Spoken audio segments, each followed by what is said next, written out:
여러분 안녕하십니까. 중앙선거방송 토론위원회가 주관하는 제21대 대통령 선거 후보자 토론회 진행을 맡은 편상욱입니다.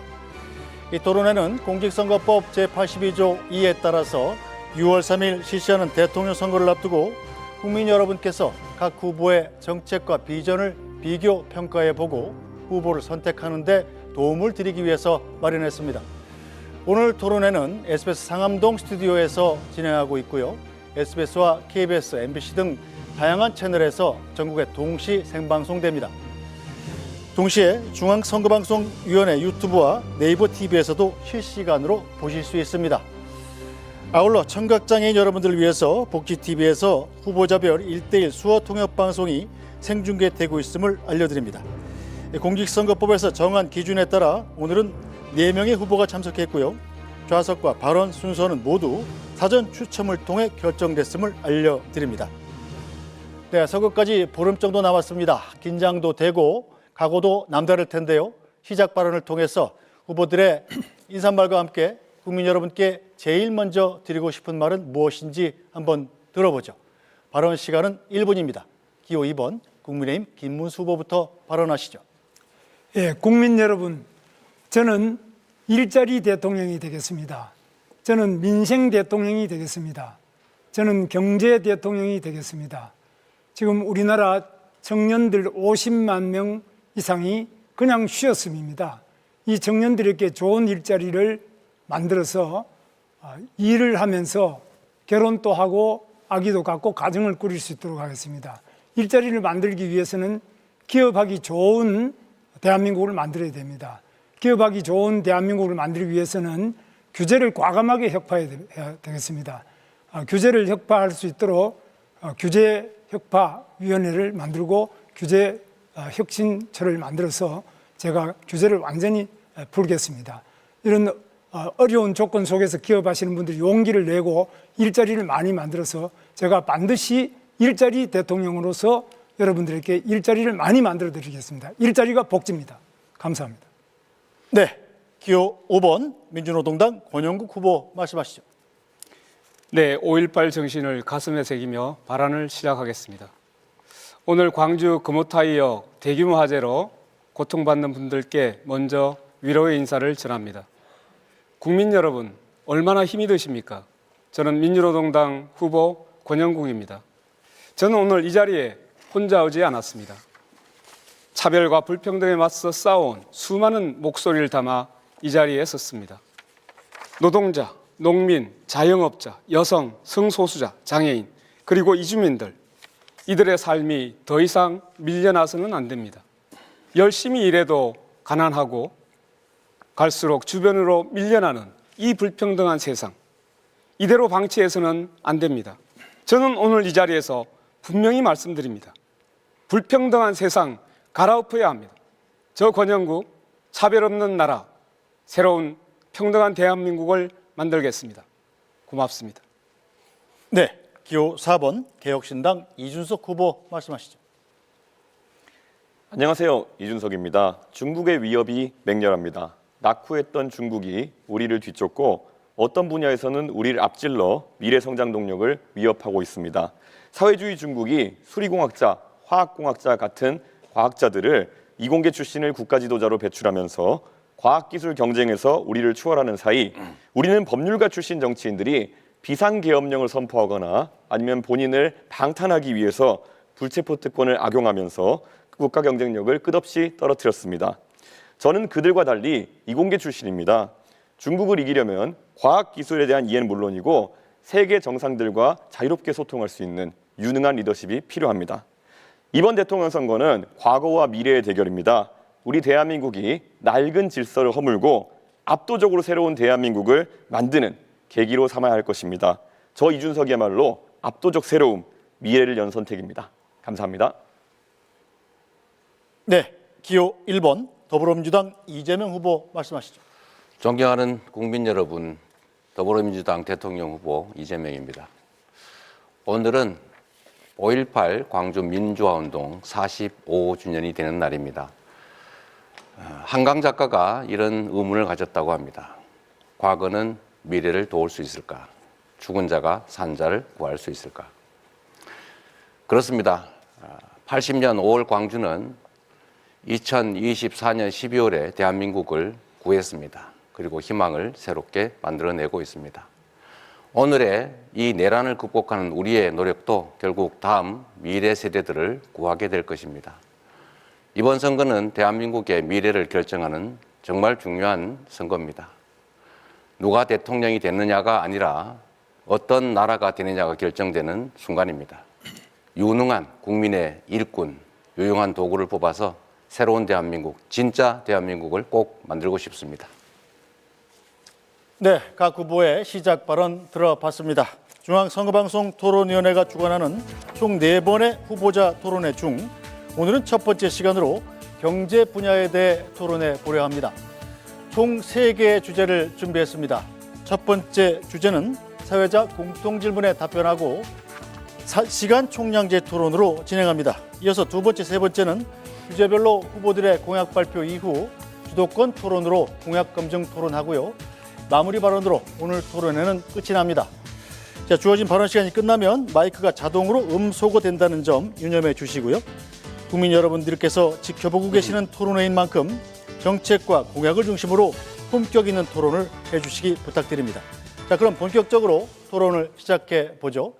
첫 번째 주제는 저성장 극복과 민생경제 활성화 방안입니다. 먼저 사회자 공통 질문입니다. 우리 경제는 장기간 저성장 국면에서 벗어나지 못하고 있습니다. 최근 10년간 경제 성장률은 3%대에서 1, 2%대로 떨어졌고 올해 전망치를 0%대로 하향 조정하는 발표가 잇따르고 있습니다. 고금리와 고물가, 내수 불황 등으로 소비와 투자 심리가 위축되고 실질임금 감소와 고용 불안, 자영업자의 누적 적자 등 민생경제 어려움도 이어지고 있습니다. 침체에 빠진 우리 경제를 살리기 위한 대책은 무엇인지 각 후보의 입장을 들어보겠습니다. 답변 시간은 1분 30초입니다. 먼저 권영국 후보부터 답변해 주시죠. 지금 이토록 토론 사실상 1대3 구도입니다. 세 후보 모두 무조건 성장을 외치고 있습니다. 하지만 저는 다르게 말하겠습니다. 저 권영국은 오늘 이 자리에서 불평등 타파를 말하겠습니다. 지금 대한민국은 세계 경제 10위권입니다. 1인당 국민소득이 3만 5천 달러를 넘어섰습니다. 맞습니다. 이 나라의 부는 넘치도록 쌓였습니다. 그런데 왜 절반의 국민은 카드값을 걱정하고 청년은 취업 대신 이민을 검색하며 노인은 왜 폐지를 주어야 합니까? 돈은 위로 쌓였고 고통은 아래로 흐릅니다. 성장은 숫자였을 뿐 삶은 나아지지 않았습니다. 이대로는 안 됩니다. 성장에 가려진 불평등을 직시해야 합니다. 해답은 분명합니다. 부자 감세가 아니라 부재 정세여야 합니다. 대기업과 고소득자에게 공정한 책임을 묻고 그 재원을 국민에게 되돌려 주어야 합니다. 일하는 사람들에게 정당한 대가와 사회 안전망을 제공하겠습니다. 저 권영국 쌓인 불을 위에서 아래로 흐르게 하겠습니다. 불평등을 갈아엎겠습니다. 감사합니다. 네, 이준석 후보 답변해 주시죠.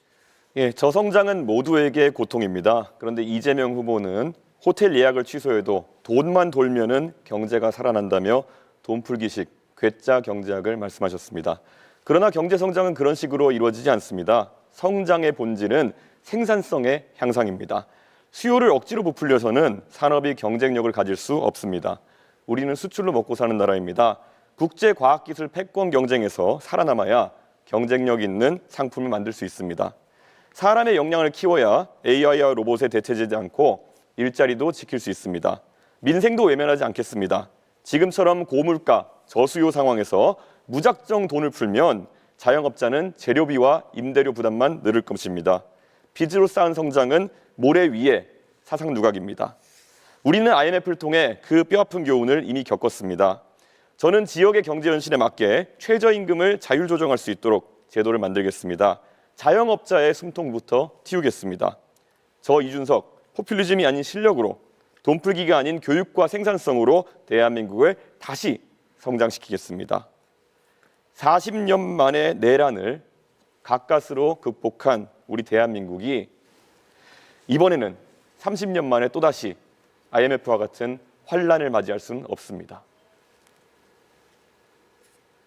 네, 이재명 후보 답변해 주시죠. 네, 권영국 후보님 말씀 들었는데 1대3 아니니까 너무 외로워하지 마십시오. 네. 성장을 해야 분배도 있고 또 분배가 없는 성장은 있을 수가 없죠. 지금 말씀들 다 하신 것처럼 지금 마이너스 성장을 하고 있습니다. 1분기에 0.2% 마이너스 성장을 했다고 하고 그중에 특히 내수가 2분기째 마이너스 성장이라고 합니다. 즉 국내 내수 경기가 완전히 죽었다는 얘기죠. 결국 그러다 보니까 골목이 다 망하고 있고 이 서민들의 주머니가 비어가고 자영업자들은 매출이 줄어서 가게들이 비어가고 있습니다. 망하고 있습니다. 대책을 세워야 되겠죠. 단기 대책, 장기 대책이 있을 겁니다. 단기적으로는 지금 당장 서민 경제가 너무 어렵기 때문에 정부가 역할을 해야 됩니다. 원래 가계, 기업, 정부 이 3개 영역이 적정한 자기 역할이 있는데 이런 불경기에는 정부가 조정 역할을 해줘야 되는 것입니다. 곧바로 가능한 범위 내에서 추경을 해서 서민 경기를, 내수 경기를 살리는 게 중요하겠습니다.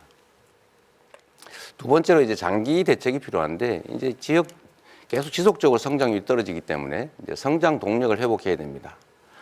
우리가 자주 말하는 인공지능을 포함하는 첨단 기술 산업을 육성해야 되겠고 또 재생에너지 산업도 육성을 해야 되겠고 특히 제가 관심 갖는 문화산업 육성을 통해서 새로운 영역을 만들어내고 그 속에서 공평한 성장의 기회를 성장의 결과를 나오도록 하겠습니다. 네, 자 김문수 후보 답변해 주시죠.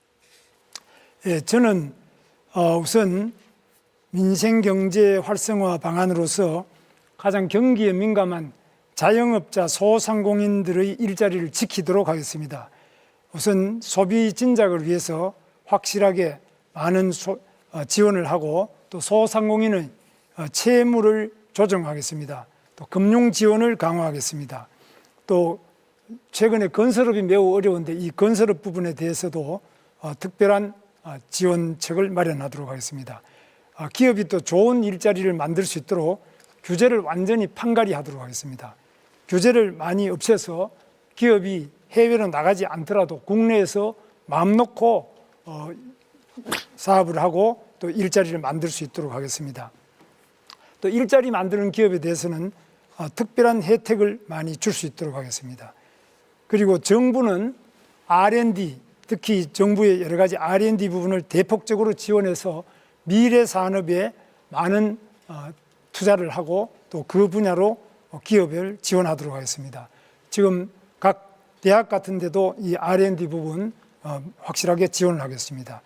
정부 부처의 평가 지표도 일자리를 중심으로 해서 평가해서 잘하는 부서에는 그만큼 혜택을 주도록 하겠습니다. 네, 이상. 네, 후보들의 답변 들어봤습니다. 같은 주제로 시간 총량제 토론 이어가겠습니다. 각 후보에게는 발언할 수 있는 6분 30초의 총량 시간이 있습니다. 한 번 발언할 때 되도록 1분 30초를 넘지 않도록 해주시기 바랍니다. 발언하실 분은 손을 드시면 제가 발언권을 드리고요. 2분 이상이 동시에 손을 든 경우에는 남는 시간이 많은 분부터 발언권을 드리도록 하겠습니다. 자, 그럼 지금부터 토론 시작하겠습니다. 권영국 후보부터 발언 시작하시죠. 예, 김문수 후보에게 묻겠습니다. 네, 윤석열 씨가 12월 3일 내란의 우두머리라는 사실 인정합니까?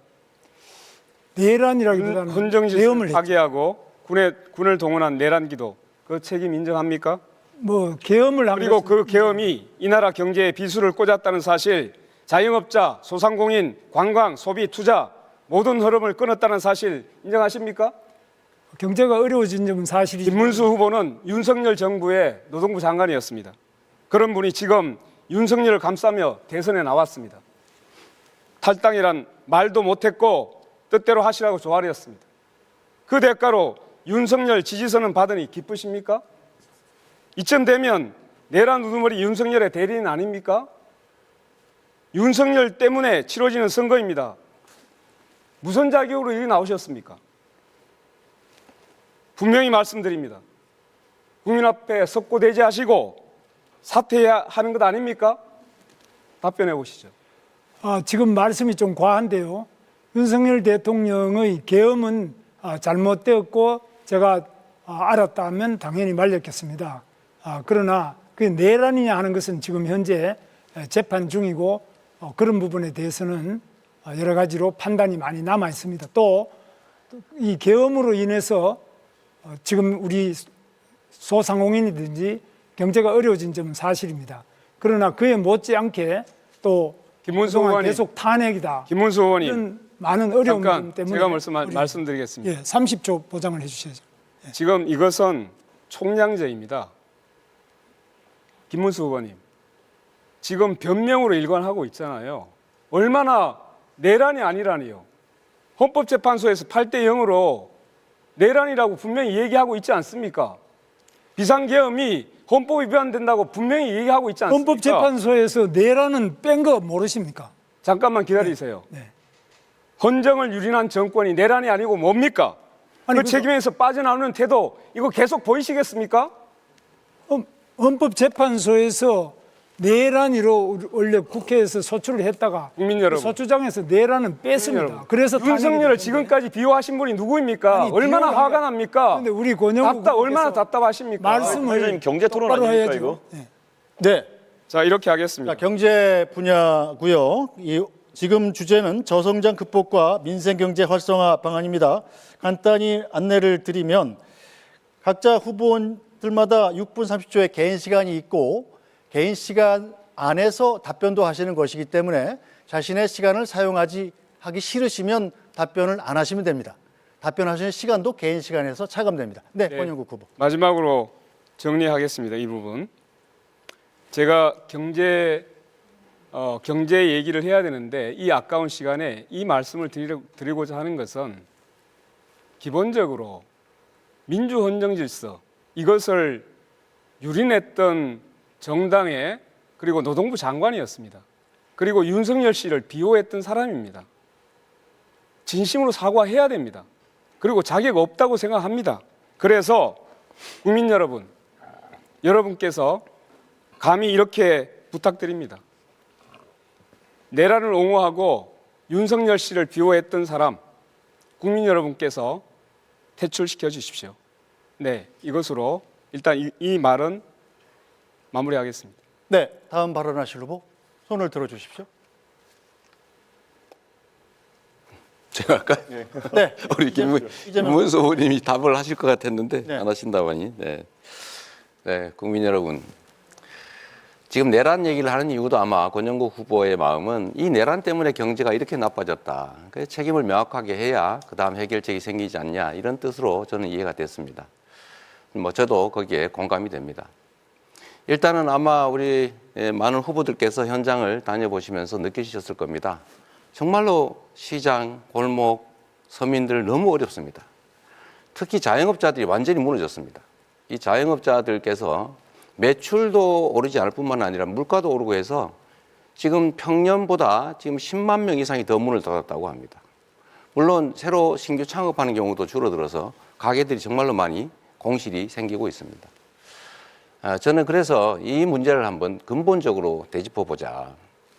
김문수 후보님께서 이제 소상공인 자영업자에 관한 정책들을 여러 개 내셨더라고요. 뭐 채무 조정 얘기도 하시고 그러던데 저는 이 코로나 극복 과정에서 다른 나라들은 전부 국가 부채를 늘려가면서 이 자영업자와 국민들을 지원을 했습니다.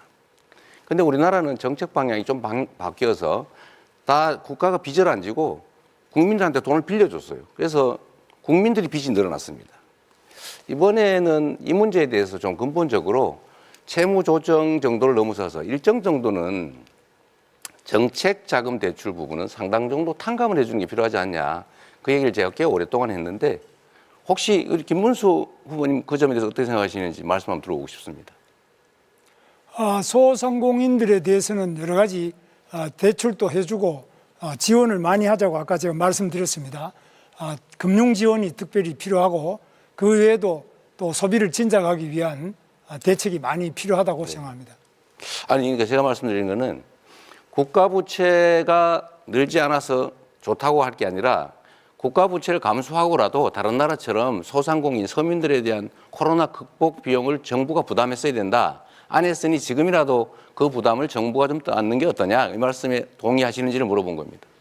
그래서 그 부분은 경우에 따라서 이제 보겠습니다만은 코로나 이후에 코로나 때는 이제 지나간 문제고요. 코로나 이후에 지금 여러 가지 어려운 점 처해 있는데 그중에 코로나 때의 부채 때문에 그런 부분도 있고 여러 가지 있기 때문에 그런 부분은 정부에서 적극적으로 해서 소상공인을 생환시키기 위한 살려내기 위한 다양한 대책을 세우는데 여기에는 국가 부채가 일정한 정도 늘어날 수밖에 없습니다. 그걸 감수를 해야 된다고 생각합니다. 네, 감사드립니다. 국민 여러분, 일단 이런 단기적인 대책도 중요한데 장기적으로는 아까 시간이 짧아 말씀을 못 드렸는데 경제 시스템을 장기적으로 좀 바꿔야 됩니다. 그러니까 지금 이 정부처럼 무슨 R&D 예산을 대폭 깎아가지고 예산을 아낀다고 해서 아예 기술 개발의 길을 막는다든지 이렇게 하면 절대 안 되죠. 첨단 AI를 포함한 첨단 산업들을 대대적으로 육성해야 됩니다. 그래야 새 길이 생깁니다. 두 번째는 이 정부가 정말로 잘못한 것인데 재생에너지 산업을 탄압을 했는데 재생에너지 산업을 적극 지원해야 됩니다. 거기서 재생에너지 생산 과정에서 또는 공급 과정에서 또는 재생에너지를 활용하는 글로벌 기업들이 또 들어올 수가 있겠죠. 세 번째는 문화산업들을 적극 육성해야 된다고 생각합니다. 다음 부분은 좀 달리 논의하겠지만 우리 이준석 후보는 어떠세요? 저는 문화산업이 우리가 상당히 기회가 많다, 영향이 된다고 생각하는데 혹시 이런 문화산업 그 진흥에 대해서 생각해 보신 게 있으면 말씀 좀 듣고 싶습니다. 당연히 문화산업 같은 경우에는 저희가 앞으로 관광산업과 더불어서 키워나가야 되는 3차 산업의 핵심 과제고요. 저는 바우처 사업 같은 것을 통해 가지고 문화의 소비를 늘리는 것이 필요하다 이런 생각을 하고 있습니다. 특히 가장 소외받은 부분, 뭐 전통음악이라든지 아니면 고전음악이라든지 이런 부분의 예술가들 같은 경우에는 지금 팝컬처와 다르게 이 수요를 찾지 못해가지고 예술을 영위해 나가는 것 자체에 어려움을 겪고 있습니다. 그래서 일정량의 바우처 제도가 필요하다 이런 생각하고 있습니다. 네. 예, 제가 한번 예. 하겠습니다. 이준석 후보. 국민 여러분 잘 아시겠지만은 정말 앞에 후보님 말씀하신 것처럼 굉장히 민생이 어렵습니다. 그렇기 때문에 우리가 더 조심해야 되는 것은 항상 어려울 때 나타나는 그런 유혹들입니다. 지금 보면 오늘 저는 아마 이재명 후보께서 많은 정책을 얘기하시겠지만은 다 해준다 얘기하실 겁니다. 이것도 해주고 저것도 해주고 다 돈이야 뭐 땡겨 쓰면 된다 이렇게 말씀하실 텐데요. 재정이 이걸 부담할 수 없느냐 있느냐 이게 굉장히 중요한 것인데 그 부분에 대해서 기자들이 질문할 때마다 뭐 진성준 의원님도 그렇고요. 그건 나중에 가가지고 집권한 다음에 알아보겠다 이런 식으로 말씀하시는 경우가 많기 때문에 그게 좀 허황됐다 이렇게 생각하는 부분이 있습니다. 자, 이재명 후보님. 네. 그 전 국민 AI 한다고 하셨잖아요. 네. 모두의 AI. 네. 이게 정확히 어떤 방식으로 하겠다는 건가요? 왜냐하면은 지금 뭐 챗GPT 같이 상용화된 서비스 기준으로 하면은 전 국민에게 이런 계정을 보급하려면 뭐 12조 원 가까운 예산이 수반될 것이고 그것이 아니라 만약에 자체 AI를 구축하겠다 뭐 이런 이야기라면은 이건 뭐 전 세계적으로 전무후무한 일이 되겠지만은 결국에는 또 대한민국 IT 산업이 AI가 갈라파고스화되는 거 아니냐 이런 이야기를 할 수 있습니다. 어떤 방식입니까? 너무 비관적으로 보시는 것 같아요. 제가 드리는 말씀은 지금 현재도 지금 우리가 챗GPT를 저 같은 경우는 $22 정도를 주고 이제 유료로 쓰고 있죠. 국내 데이터를 기반으로 한 우리 독자적인 이 LLM을 만들어내면 큰 비용이 개발 단계는 들겠죠. 그래서 해야 될 일입니다. 소위 소버린 AI라고 보통 부르잖아요. 거기에 개발을 집중해서 우리 국민들은 최소한 전자계산기를 쓰듯이 이런 챗GPT를 무료로 쓸 수 있게 하겠다. 근데 생각하는 것만큼 뭐 12조 원이 들거나 그러지는 않을 겁니다. 그러면 개발했을 때 그 개발 주체를 지정해서 뭐 입찰을 할 겁니까? 아니면 잘 만들어진 걸 뭐 고르겠다는 겁니까? 그러니까 말씀드린 대로 우리가 이제 연구개발 예산을 만들잖아요. 그러면 정부가 지원을 하지 않습니까? 어차피 R&D 예산을. 그럼 민간 기업들하고 연합을 해서 공동 개발을 하면 되죠. 운영 주체는 민간으로 하고. 그럼 예를 들어 한 3가지의 AI 시스템이 나왔다고 봅시다. 그럼 하나를 선정하실 겁니까? 아니 그거를 같이 합동으로 연구 개발하면 된다는 거죠. 하나의 단일체 우리 국가만의 그런 AI 그렇죠. 네. 천하통일해서 하나를 만들겠다 이런 말씀이십니까? 가급적이면. 그럼 민간에서 하는 걸 막을 필요는 그렇게 해가지고 어떤 AI 파운데이션 모델이 나올지는 잘 모르겠습니다만은 이거 외에도 보면 지금 이재명 후보에 대해서 많은 지적이 들어오는 게 호텔 경제 이야기를 들어보셨습니까?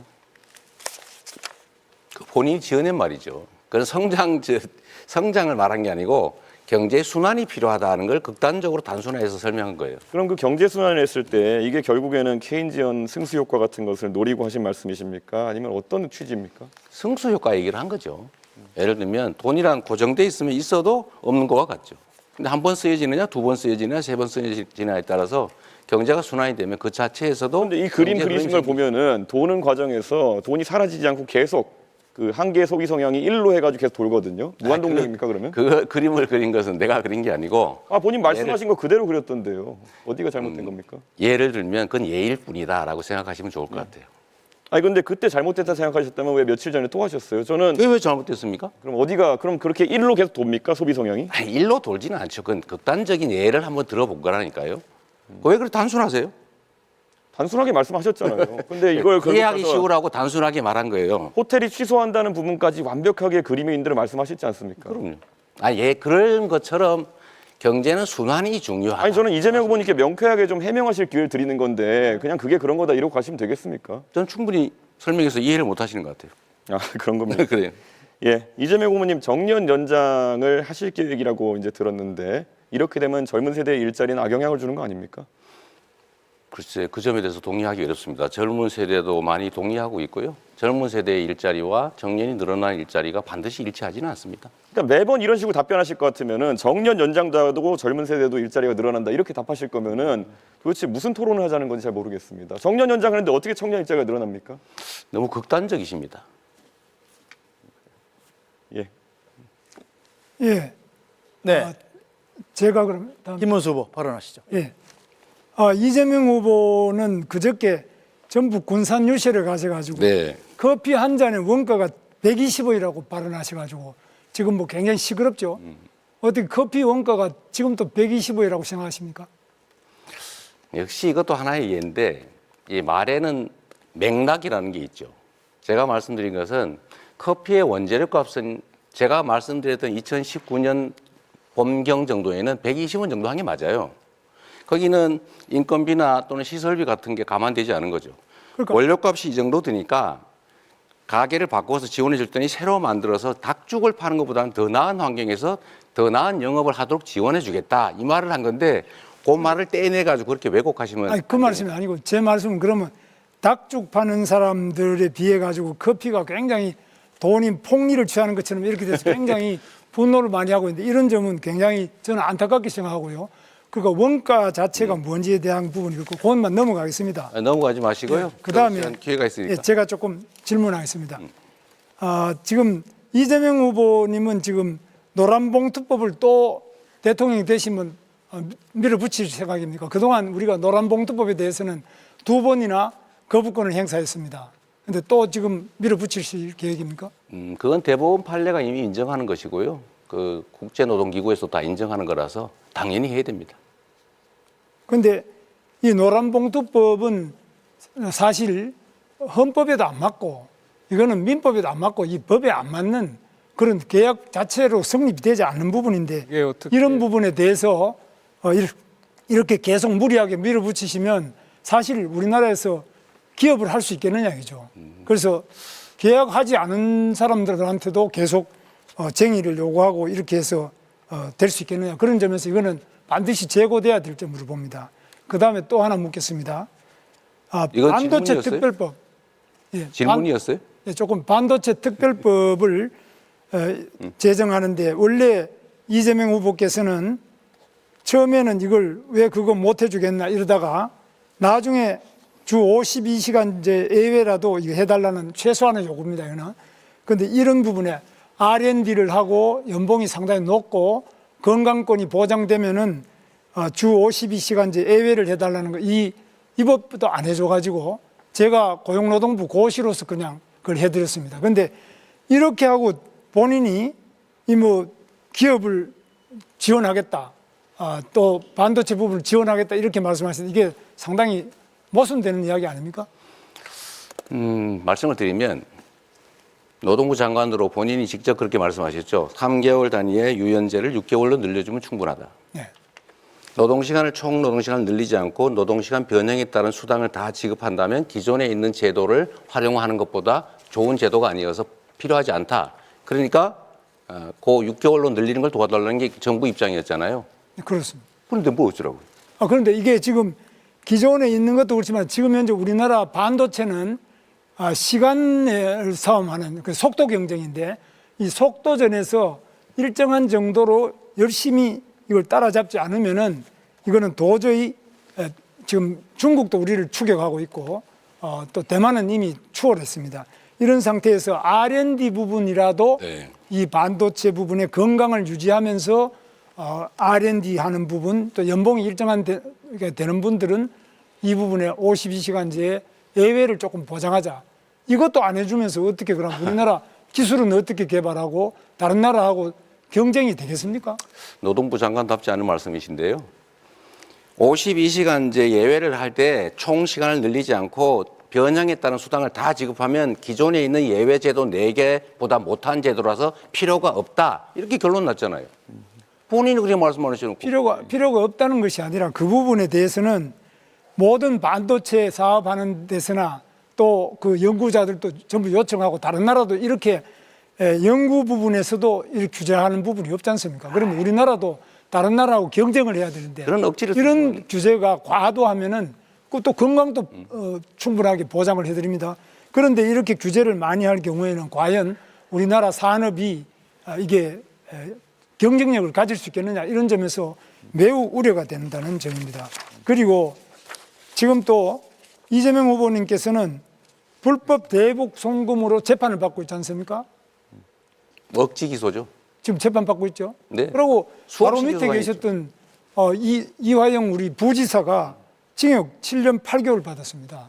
이런 상태에서 지사가 모르는 부지사 이 징역형이라는 거 이거는 가능한 이야기입니까? 그러면 자. 이런 상태에서 어떻게 그러면 이 경제를 살릴 수 있겠느냐 이죠.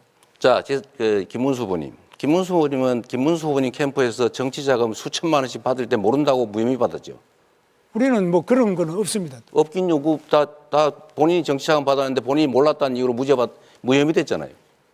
아니 근데 본인이 왜 그건 몰랐습니까? 저도 도지사를 했지 않습니까?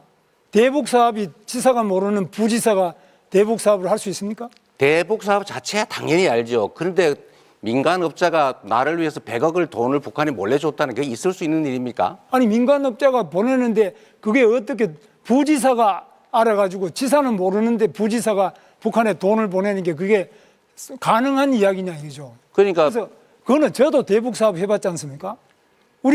저도 도지사를 해봤지 않습니까? 저도 경기도지사를 해보고 우리 이재명 후보도 도지사를 해봤는데 네. 가능하지 않은 이야기인데 어떻게 해서 그렇게 딱 잡아떼시냐. 이재명 후보는 지금 발언 시간 6분 30초를 전부 사용하셨기 때문에 질문을 해도 답변하실 수가 없고요.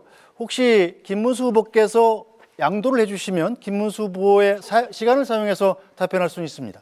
아니 그러니까 저는 뭐 제가 양보라기보다는 5초만 주시죠. 아니 5초가 좋은데 5초 하십시오. 김문수 후보님 2번이나 김문수 후보님 측근들이 경기도 산하기관에서 정치자금 불법으로 모금해서 처벌받았는데 김문수 후보님 왜 몰랐습니까? 네. 그거하고는 전혀 다른 문제죠. 이거는 아시다시피 대북 사업은 지사가 모르는데 부지사가 할 수 없는 사업이죠. 대북 사업과 관련돼서 뇌물을 준 건 다른 거죠. 네, 이재명 후보는 발언 시간을 전부 사용하셨습니다. 자, 아까부터 지금 이준석 후보가 손을 들고 있는데요. 일단 이준석 후보께 발언권을 넘기겠습니다. 네, 하시죠.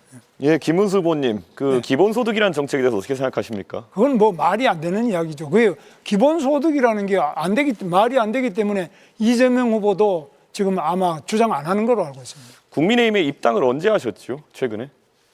제가 입당한 거요. 예. 저는 4월에 했습니다.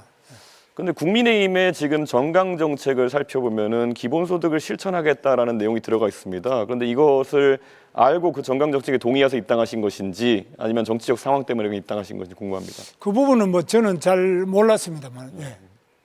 그러면 뭐 이런 상황에서 기본소득에 대해 가지고 그럼 입장을 이제 당 차원에서 바꿀 생각이 있으십니까?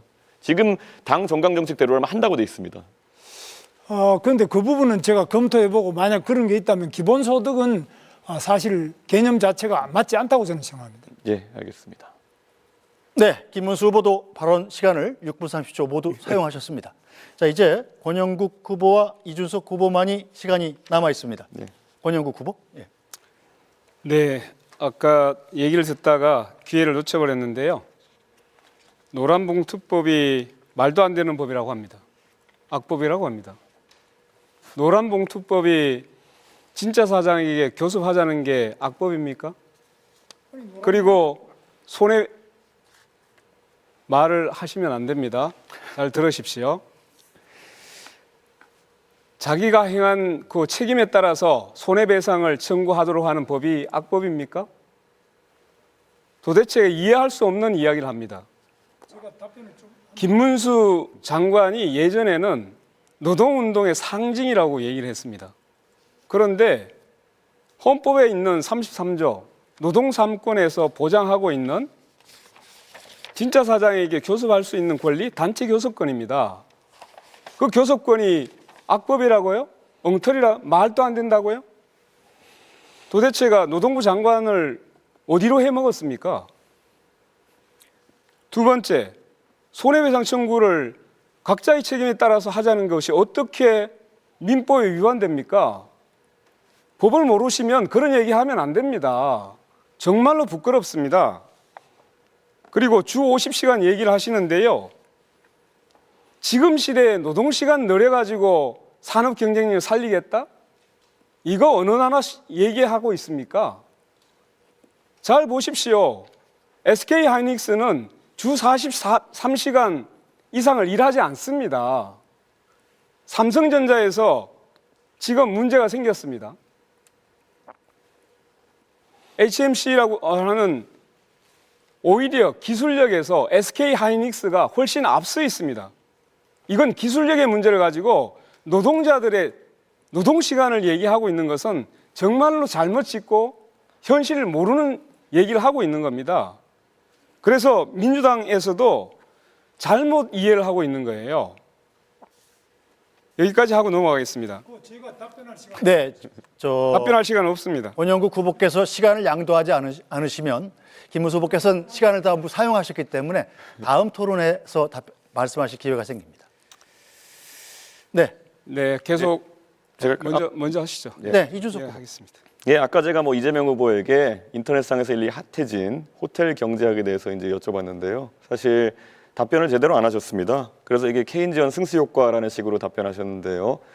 그렇게 한다 하더라도 모델이 맞지 않는다라는 점 말씀드리고요.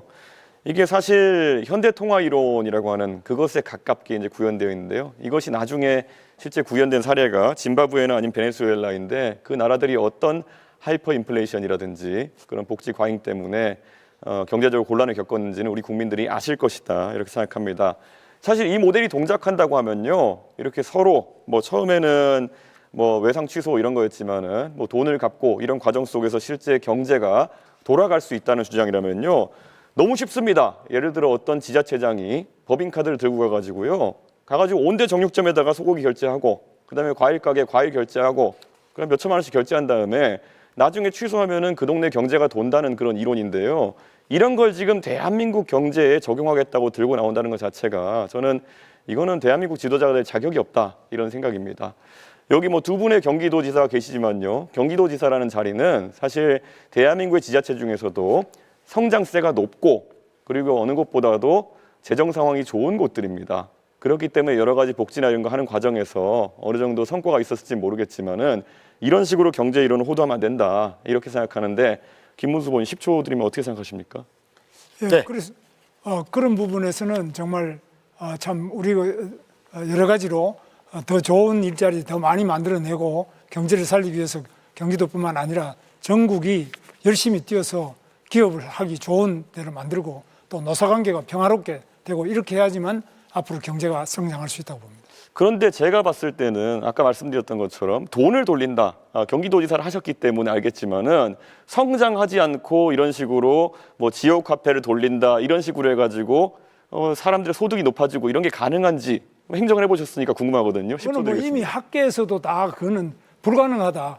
그거는 그냥 안 된다는 게 다 나와 있고요. 실제로 지금 경기도에서도 할 수 있는 것이 기업을 유치하거나 또는 불가피하게 어려운 분들에 대해서는 무한 돌봄, 복지를 해줘야 됩니다만 가만히 있는 사람한테 괜히 그냥 돈을 나눠준다든지 이런 발상 자체가 잘못됐습니다. 그 굉장히 도덕적 해이와 우리 경제를 망치고 정신을 망치는 일이라고 생각합니다. 네, 권영국 후보. 네, 그 민생 경제와 관련해서 가장 어려운 부분 한번 말씀을 한번 드려보겠습니다. 지금 이 나라에는 1,300만 명의 그 노동자가 근로기준법의 보호를 받지 못하고 있습니다. 5인 미만 사업장 노동자들, 아르바이트, 특수고용직, 플랫폼 노동자, 프리랜스, 고용인 없는 자영업자들이 무권리 상태에서 일을 하고 있습니다. 근로기준법은커녕 최저임금도 4대 보험도 퇴직금도 없습니다. 노조도 만들기 힘들고 해고돼도 구제받을 방법이 없습니다. 저 권영국이 이렇게 말씀드립니다. 일하는 모든 노동자들에게는 최저임금, 4대 보험, 퇴직금 정도는 보장받아야 하는 이런 사회가 되어야 합니다. 노동이 강한 나라가 선진국입니다. 이 부분에 대해서 일하는 모든 노동자들에게 최소한 최저임금, 4대 보험, 퇴직금 이거 보장받아야 되지 않겠습니까? 제가 10초만 드리겠습니다. 이재명 후보님께 답변 주시죠. 앞으로 당연히 그런 방향으로 가야죠. 다만 경제력이 감당할 수 있느냐 문제일 텐데 저는 우리 경제력 수준이 지금도 어느 정도는 되고 지금 하자는 건 아니고 경제력 수준을 좀 올려서 그게 가야 된다고 생각합니다. 네네. 네. 자, 계속하겠습니다. 지금 여러 가지 이제 재정이 쓰여야 할 그 여러 투자도 말씀하시고 하시는데 윤석열 정부는 부자 감세에 밀어붙였습니다. 법인세, 상속세, 종부세 다 낮추고 이 부담들이 서민에게 전가되고 있습니다. 그런데 이런 감세 때 안타깝게도 민주당도 국회에서 합의를 했습니다. 정말 유감입니다. 지금 현재 기후위기, 관세, 전쟁 이런 상황에서 확대 재정이 필요할 텐데 부자 감세를 계속 서로 경쟁적으로 하고 있어서 대단히 유감스럽습니다. 저는 복구하겠습니다. 네, 권영국 후보도 총량 시간을 모두 사용하셨습니다. 이준석 후보만 45초 남아 있습니다. 예, 최근에 양당에서 4.5일제, 주 4.5일제 하겠다는 이야기를 하고 민주당 같은 경우에 4일제까지 가겠다 이런 말씀을 하고 계시는데요. 저는 궁금한 것이 임금의 감소가 없는 주 4.5일제를 어떻게 하겠다는 것인지, 말 그대로 기업에게 온팡지게 다 넘기겠다는 건 아닌지 이재명 후보 입장이 궁금합니다. 10초 드리겠습니다. 당연히 임금 감소가 없이 4.5일제로 가야 되고요. 그거는 앞으로 우리가 점진적으로 타협을 통해서 나아가야 된다. 우리 방향을 얘기하는 겁니다. 예, 지금 확인하신 것처럼 이재명 후보는 어떻게가 빠져 있고 그냥 이렇게 하겠다 저렇게 하겠다 이런 말씀만 하고 있습니다. 원래 사람들이 어려울 때 옆에 사이비 종교가 다가오는 것처럼 가장 위험한 형태의 사람이다 말씀드리겠습니다. 네, 자, 네 후보 모두 시간 총량 6분 30초씩을 모두 사용하셨습니다. 첫 번째 토론은 여기서 마치겠습니다. 자, 어떻습니까? 긴장이 좀 풀리셨나요? 가급적 주제인 경제에서 많이 벗어나지는 않아 주시기를 부탁드리겠습니다. 이번에는 공약 검증 토론으로 진행해 보겠습니다. 후보들의 핵심 공약 발표를 먼저 듣고 주도권 토론으로 서로를 검증하는 방식입니다. 바로 진행해 보겠습니다. 주제는 트럼프 시대의 통상 전략입니다. 트럼프 행정부 출범 이후에 미국의 보호무역주의와 상호관세 정책이 실현되면서 통상 전쟁이 격화하고 있습니다. 이에 따라 경제 불확실성이 커지는 가운데 경기 둔화의 문제도 심각한 상황입니다. 이에 대한 각 후보의 공약을 들어보겠습니다. 발표 시간은 1분 30초입니다. 순서에 의해서 이준석 후보부터 공약 발표 시작하시죠. 트럼프 행정부의 통상전쟁은 아메리카 퍼스트라는 구호 아래 시작됐습니다. 그러나 미국도 자국 내 산업과 소비자에게 피해가 전가된다는 사실을 깨닫고 최근에는 전략을 수정했습니다. 이 사례에서 우리는 깨닫습니다. 상대가 거칠게 나올수록 냉정하고 전략적으로 대응해야 합니다. 국익은 감정이 아니라 치밀한 계산 위에서 세워져야 합니다. 이제 대한민국은 과거와 다릅니다. 반도체 배터리 분야에서 세계적인 경쟁력을 확보했고 방산과 조선업 역시 전략산업으로 성장했습니다. 뿐만 아니라 우리 대한민국은 베트남 전쟁부터 우크라이나 전쟁까지 미국의 안보 전략에 지속적으로 기여한 국가입니다. 따라서 우리는 한미 양국이 단순한 교역국이 아니라 안보와 전략을 공유하는 우방국이라는 인식을 확실하게 해야 합니다. 여기에 중요한 조건이 하나 있습니다. 미국과의 연대를 공고히 하기 위해서는 일본과의 관계 또한 실용적으로 관리해야 합니다. 그런데 이재명 후보는 일본 문제를 정치적으로 이용해온 바가 있습니다. 그리고 과거에 일본을 적성 국가라고 표현하기까지 했습니다. 이런 접근으로는 외교안보의 복잡한 전략 환경을 감당할 수 없다고 생각합니다. 지금 대한민국에 필요한 것은 감정이 아닌 국익, 선언이 아닌 실행입니다. 그것만이 대한민국을 글로벌 위기 속에서 지켜낼 수 있습니다. 네, 이재명 후보 공약 발표하시죠. 네, 트럼프 대통령이 취임하면서 국제 경제 질서가 요동치고 있습니다. 물론 그 트럼프 취임 이전에도 이제 국제사회가 이미 자국 중심주의, 보호무역주의로 회귀하고 있었지만 트럼프 취임으로 인해서 이게 극단화된 것 같습니다. 특히 관세 정책을 통해서 이제 우방국까지 상당히 높은 강도의 압박을 하고 있습니다.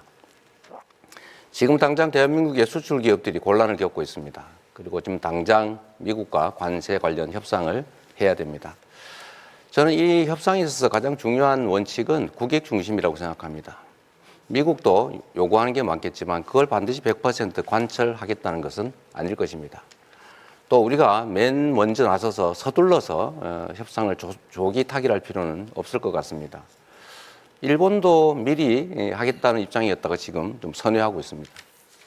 중국도 마찬가지로 강력하게 부딪히다가 상당 정도로 타협을 했습니다. 섬세하게, 유능하게 이 사태를 잘 준비해야 되겠다는 생각이 듭니다. 대책으로는 이 통상협상을 잘 하되 향후에 수출 시장이나 수출 품목을 좀 다변화할 필요가 있을 겁니다.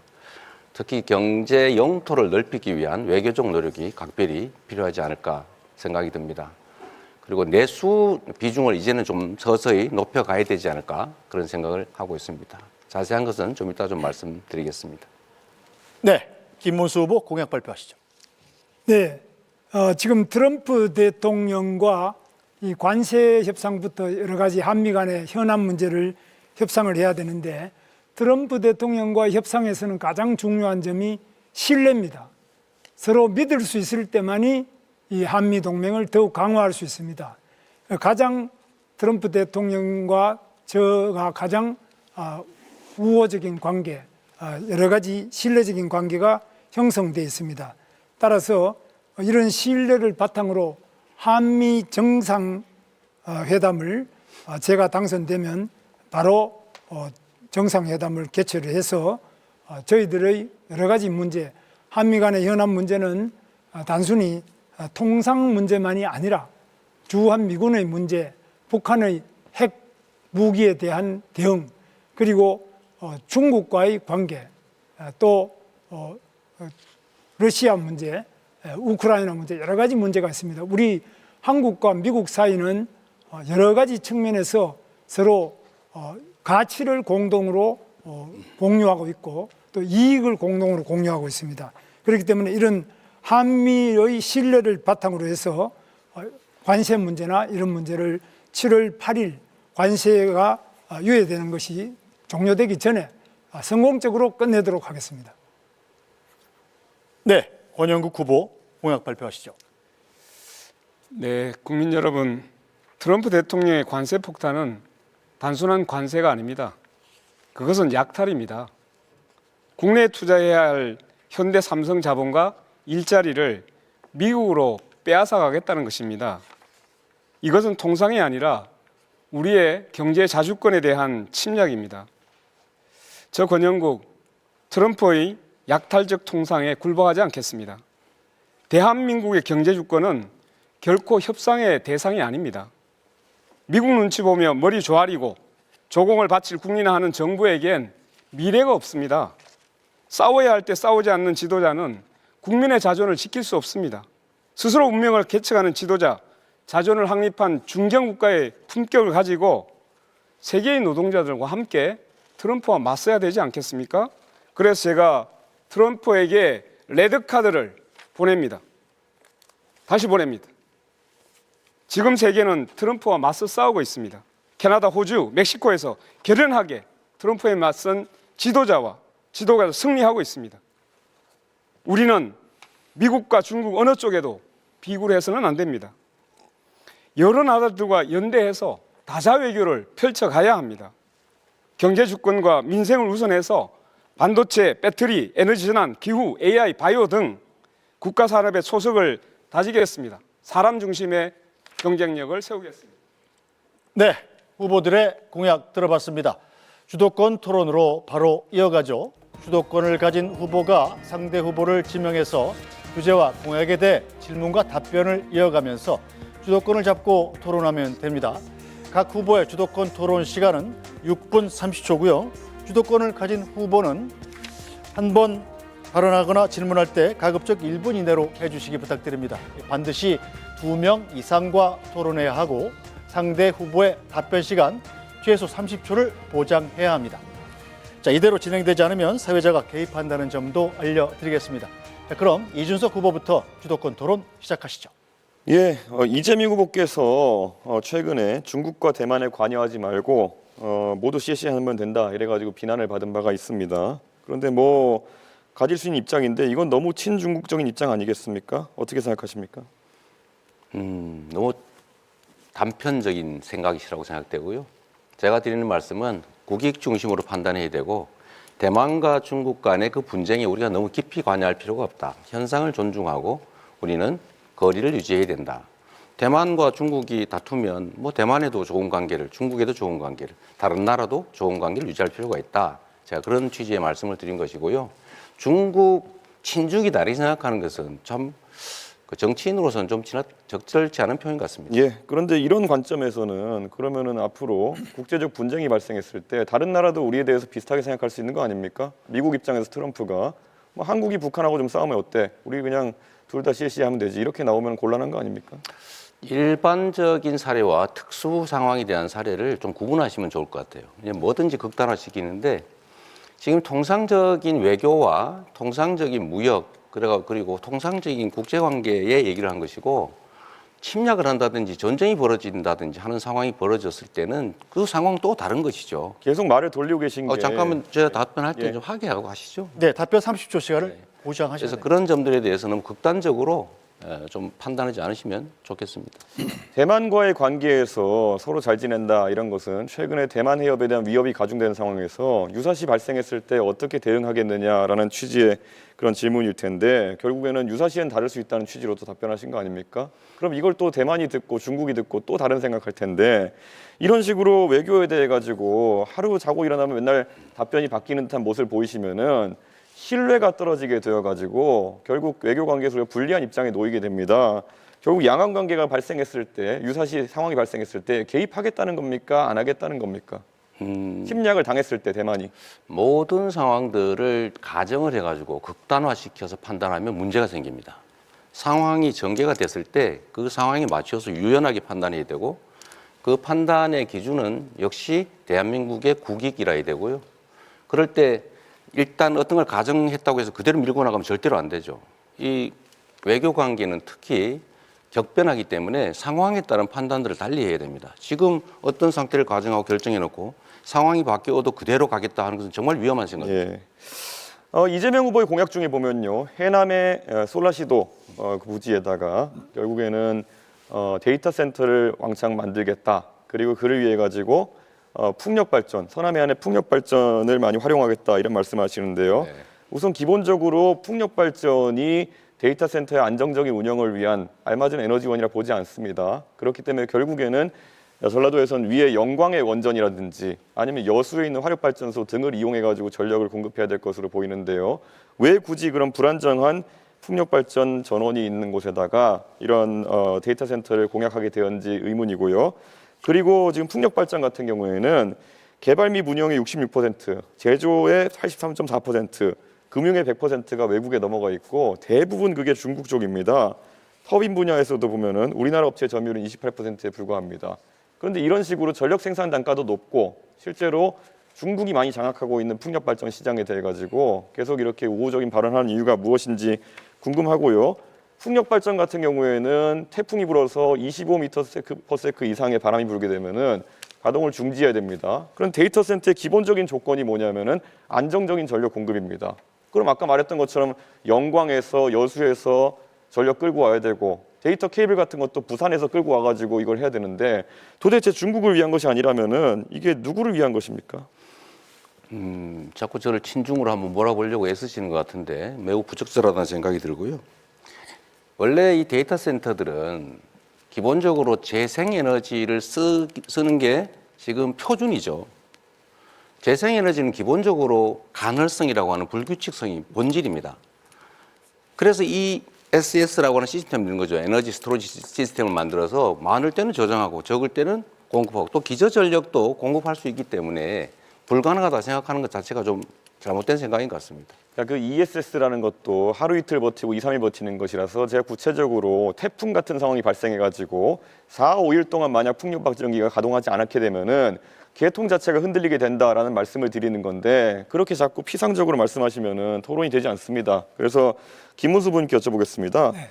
김문수 후보님께서 인력 양성에 대해서 말씀하실 때 네. 수출 전문 인력을 10만 명 양성하겠다 하셨는데요. 이게 AI 전문 인력도 20만 명 양성하시겠다 그러고 뭐 좀 규모가 큰 인재 양성 프로젝트를 얘기하시는데요. 지금 한 해에 20만 명씩 태어나는 상황 속에서 수출 전문 인력 10만 명은 어떻게 양성하겠다 하신 건지 궁금합니다. 어떤 사람들입니까? 수출 전문 인력은 꼭 미국이나 이런 데만 수출하는 것이 아니라 전 세계적으로 지금 많이 지금 우리나라 수출도 되고 있기 때문에 그런 부분에서 대학교에 관련 학과만이 아니고 또 인문계, 그냥 예능계, 체육계 이렇게 나온 분들도 세일즈를 한다든지 수출 부분에 대해서 각 전문 기관이나 또 기업에서도 지금 하고 있습니다. 이렇게 해서 1년에 뭐 10만 명, 20만 명 하는 게 아니고 제 임기 중에 그렇게 한다는 이야기입니다. 예. 이재명 후보께서 옛날에 2023년에 윤석열 대통령이 미국의 대중국 반도체 판매 통제 요구를 수용하면은 직권남용이다 이렇게 말씀하셨습니다. 형사적 죄가 된다고 말씀하신 건데요. 이런 미국의 요구에 대응해야 된다. 결국 불응하라는 얘기인데요. 사실 이렇게 얘기하실 것 같으면 최근에 HMM의 본사 이전이라든지 이런 것에 개입하시는 것도 직권남용죄에 해당할 수 있다 이렇게 볼 수 있을 텐데요. 왜 윤석열 대통령은 기업에 대해서 얘기하면 직권남용이고 이재명 후보는 할 수 있다라는 입장인지가 궁금합니다. 예, 이재명 후보. 네, 자 이준석 질문하신 후보의 거예요? 주도권 시간이 끝났기 때문에 자 다음 이제 이재명 후보의 주도권 토론 시간입니다. 답변부터 알겠습니다. 시작하셔도 됩니다. 네, 뭐 별로 중요하지 않은 얘기라서 간단하게 말씀을 드리면 제가 강제로 하겠다는 게 아니고 수출 금지는 강제죠. 부산으로 이전하도록 유도하는 것은 강제가 아니죠. 그런 구분을 좀 하시는 게 좋을 것 같고요. 이 관련이 있어서 미리 좀 말씀을 드리는데 뭐든지 극단적으로 단정하고 전제를 왜곡해서 질문을 하거나 주장을 해요. 예를 들면 제가 말씀드린 것은 경제는 순환이다. 이걸 설명한 거지 그렇게 하겠다라고 한 게 아닌데 그렇게 하면 안 된다 이렇게 주장하잖아요. 그거 잘못된 거죠. 이게 국민의힘 출신들의 일반적 특성인지는 모르겠는데 김문수 후보도 비슷하시더라고요. 제가 커피 원가 얘기를 한 것은 그 원재료 값이 이만큼밖에 안 드는데 시설 잘 갖춰서 팔면은 다른 전업하면 오히려 도움이 된다 이 얘기를 한 건데 이거를 왜곡을 해가지고 그 국민의힘 비대위원장이신가요? 그 김용태 의원이신가? 다운표를 쳐가지고 이재명 후보가 원가가 120원인데 비싸게 판다, 비싸게 팔고 있다라면서 자영업자를 공격했다고 왜곡 조작을 했더라고요. 좀 그러지 않으면 좋겠다는 생각이 들고요. 그다음에 아까 이게 경제가 그냥 정부 재정을 투자하면 효과가 없다 이런 취지의 말씀을 하시는데 제가 그냥 질문은 아니고 그냥 주장이에요. 뉴딜이라고 들어보셨는지 모르겠어요. 이 경기가 침체가 되면 정부가 재정을 투자해서 그냥 일자리도 만들고 무료로 그 지원도 하고 이렇게 해서 경제가 다시 활력을 찾지 않습니까? 이거는 기본이다. 정부 재정의 역할, 금융의 역할이라고 하는 것은 본질적으로 있는 거죠. 그 말씀 드리고 아까 주제에서 가능하면 벗어나지 않는 질문을 한번 드려보겠어요. 김문수 후보님. 네. 지금 이 경제가 대한민국 경제가 마이너스 성장, 0% 성장 이렇게 된 데에 대해서 국민의힘의 책임, 또 윤석열 정권의 주무장관으로서 책임감 느끼거나 아니면 죄송하다는 생각 안 드십니까? 저희는 매우 죄송하게 생각하고 또 어려운 점이 많지만 이재명 후보의 책임도 매우 크다. 그래서 이재명 후보께서는 우리가 하려고 하면은 전부 반대를 합니다. 그래서 기껏 만들어내는 것이 노란봉투법, 중대재해처벌법, 반도체 특별법 이런 것도 반대하시고요. 지금 본인이 약속한 것도 전부 어깁니다. 그러니까 경제가 살아날 길이 없습니다. 지금 대통령도 잘못한 것이 계엄이라든지 이런 것은 반대합니다만 충분히 들었고요. 법을 자꾸 이상한 법을 만들어가 충분히 기업을 할 수 들었고요. 없게 만듭니다. 그래서 네. 지금 네. 기업들이 해외로 계속 그만. 빠져나갑니다. 30초를 넘어가면 주도권을 가진 후보가 제지할 수 있습니다. 일단은 국민의힘에서 뭘 하려고 했는데 민주당이 뭘 막았다는데 구체적으로 예를 한번 들어봐 주시면 좋겠고요. 두 번째로 지난 3년간은 민주당이 그나마 뭘 하려고 하면 정부가 다 반대했지 정부가 하려고 하는 걸 민주당이 막았던 기억이 별로 없어요. 이제 일단 그 말씀 하나 드리고요. 제가 직접 묻고 싶은 건 이겁니다. 이 통상 문제에 관해서 이게 한덕수 총리도 역시 일종의 정치적 공동체 아니었습니까? 그렇습니다. 책임을 같이 져야 될 텐데 지금 대미 관세 협상과 관련해서 이분이 그렇게 말씀하셨어요. 트럼프 대통령이 자랑스러워할 협상을 했다 이렇게도 얘기하고 또 한 번은 원래 무역과 안보를 분리하는 게 우리 정부의 기본 방침인데 사안의 성격에 따라서 방위비 협정을 다시 할 수도 있다 이렇게 인터뷰를 하셨어요. 이거 바람직한 태도라고 보십니까? 그렇게 하면 안 되는 거 아닌가요? 네, 그 부분에 대해서는 여러 가지 문제 제기를 하시는 것도 좋지만은 네. 제가 이제 이재명 후보께서 제일 정말 제가 간곡하게 당부드리고 싶은 것은 지금 최상목 부총리도 이제 한덕수 총리가 그만두면 최상목 부총리가 통상을 맡아야 되는데 계속 탄핵한다 그래서 그것도 그만뒀지 않습니까? 그러니까 사람이 일을 할 수가 없어요. 총리 탄핵하고 대통령 탄핵하고 또 경제부총리 탄핵하고 계속 탄핵해서 또 법은 아까 말씀드린 우리가 하자는 거 안 해준 거 없다 그러는데 그동안 얼마나 많은 법을 안 해줬습니까? 잠깐만요. 그거는 이게 제가 여기서 말씀드릴 필요 없이 국회에서 더 너무 잘하시죠. 무책임한다는 생각이 드는데요. 지금 이게 미국 대통령이 자랑스러워할 협상이다 이렇게 얘기한 거는 퍼주기 하겠다는 취지인데 이런 점에 대해서 책임을 좀 지는 게 중요하다는 생각이 들고요. 또 한 가지는 이런 것도 한번 제가 한번 여쭤볼까 싶습니다. 지금 서두르면 안 되는 거 아닙니까? 네. 그런데 지금 정부 구성도 안 되는데 왜 이렇게 서두르는 거예요? 서두르는지 잘 모르십니까? 서두른다기보다는 여러 가지 애로를 신속하게 해결하자 이런 거지 그 서두른다 이렇게 표현하시는 거예요. 그런 거는 정부 정책을 집행하는 게 통상 문제는 매우 심각한 주제인데 그거를 그냥 일상적인 잡무 처리하듯이 생각하시면 안 될 것 같은 생각이 들고요. 권영국 후보님, 네. 이 문제에 관심이 많으실 것 같은데 네. 저는 이 관세 협상에 있어서는 사실은 미국도 그렇게 압도적 우위에 있는 상황은 아니라고 보여져요. 그들도 급하지 않을까.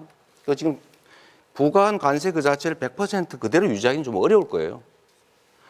그러면 결국 협상의 여지가 있다는 생각이 들고 서두르지 말아야 된다. 신중하게 해야 된다.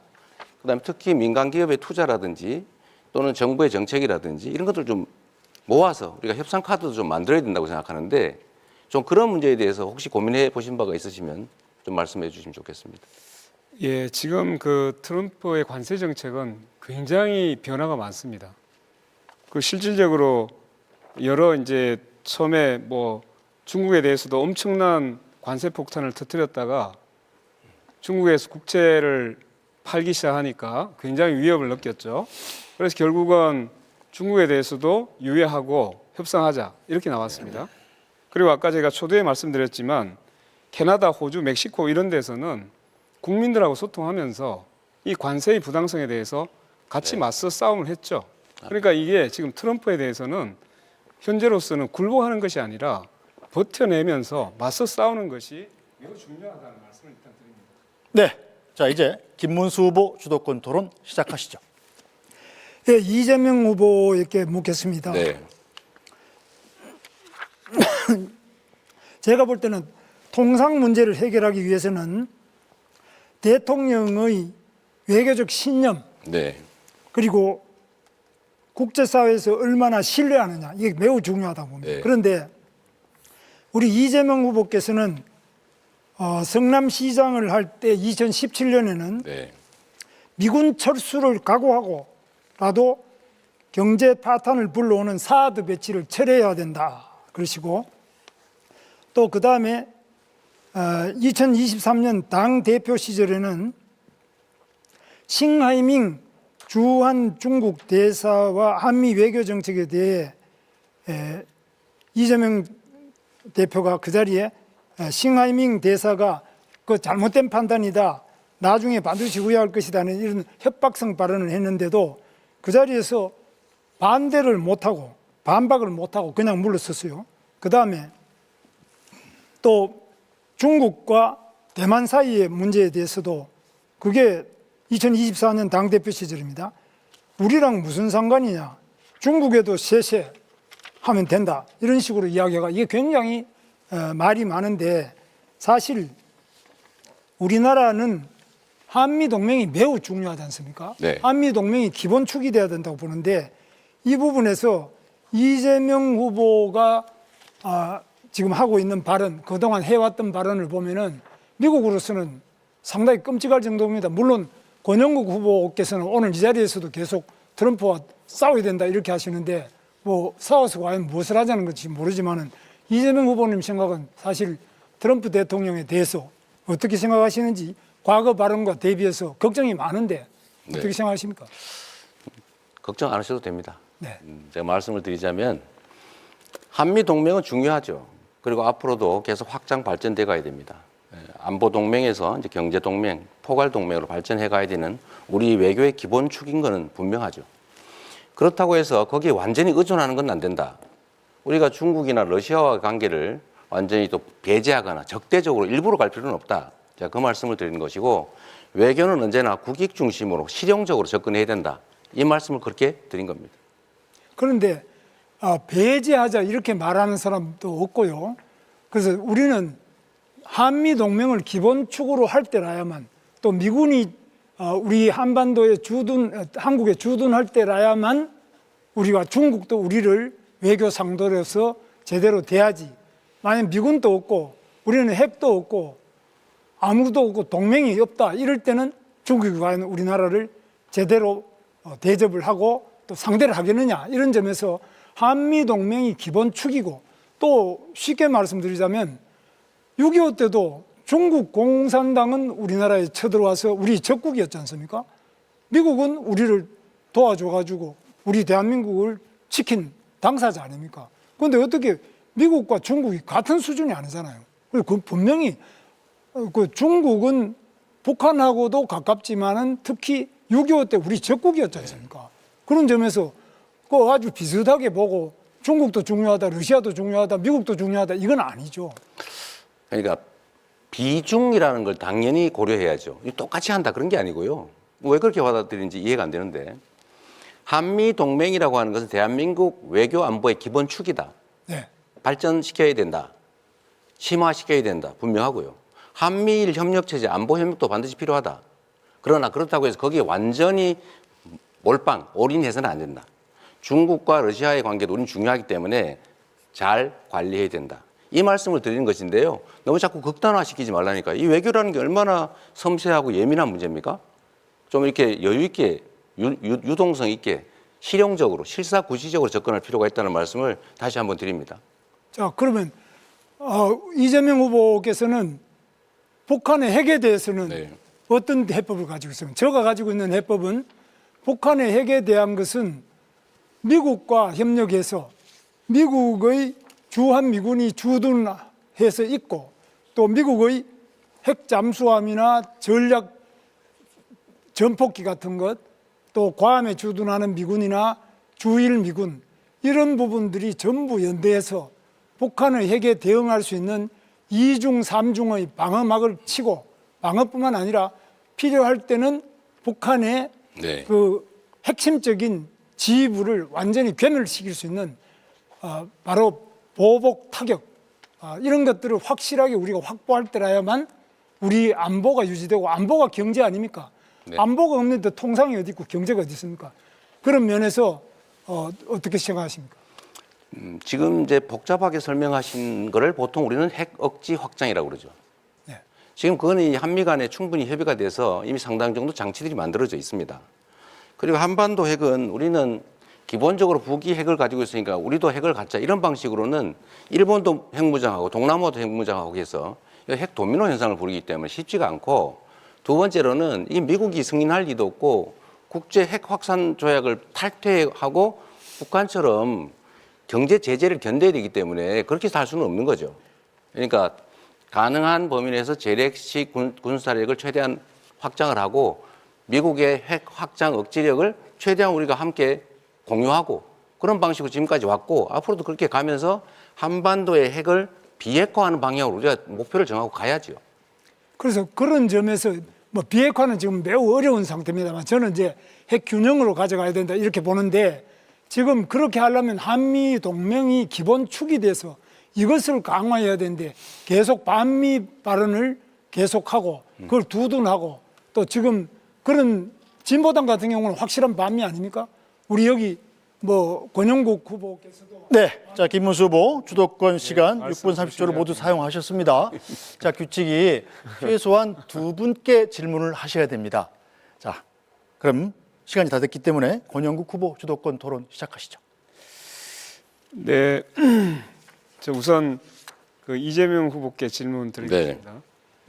그 트럼프 대통령의 관세 폭탄은 말 그대로 약탈이라고 인정하십니까? 이 외교적 언사라고 하는 표현도 있는데 아, 네. 본질이 그러더라도 그 본질 네, 제가 잠깐 그렇게 말할 기다리십시오. 수는 없고요. 네, 잠깐만 제가 말씀드리고 하겠습니다. 네.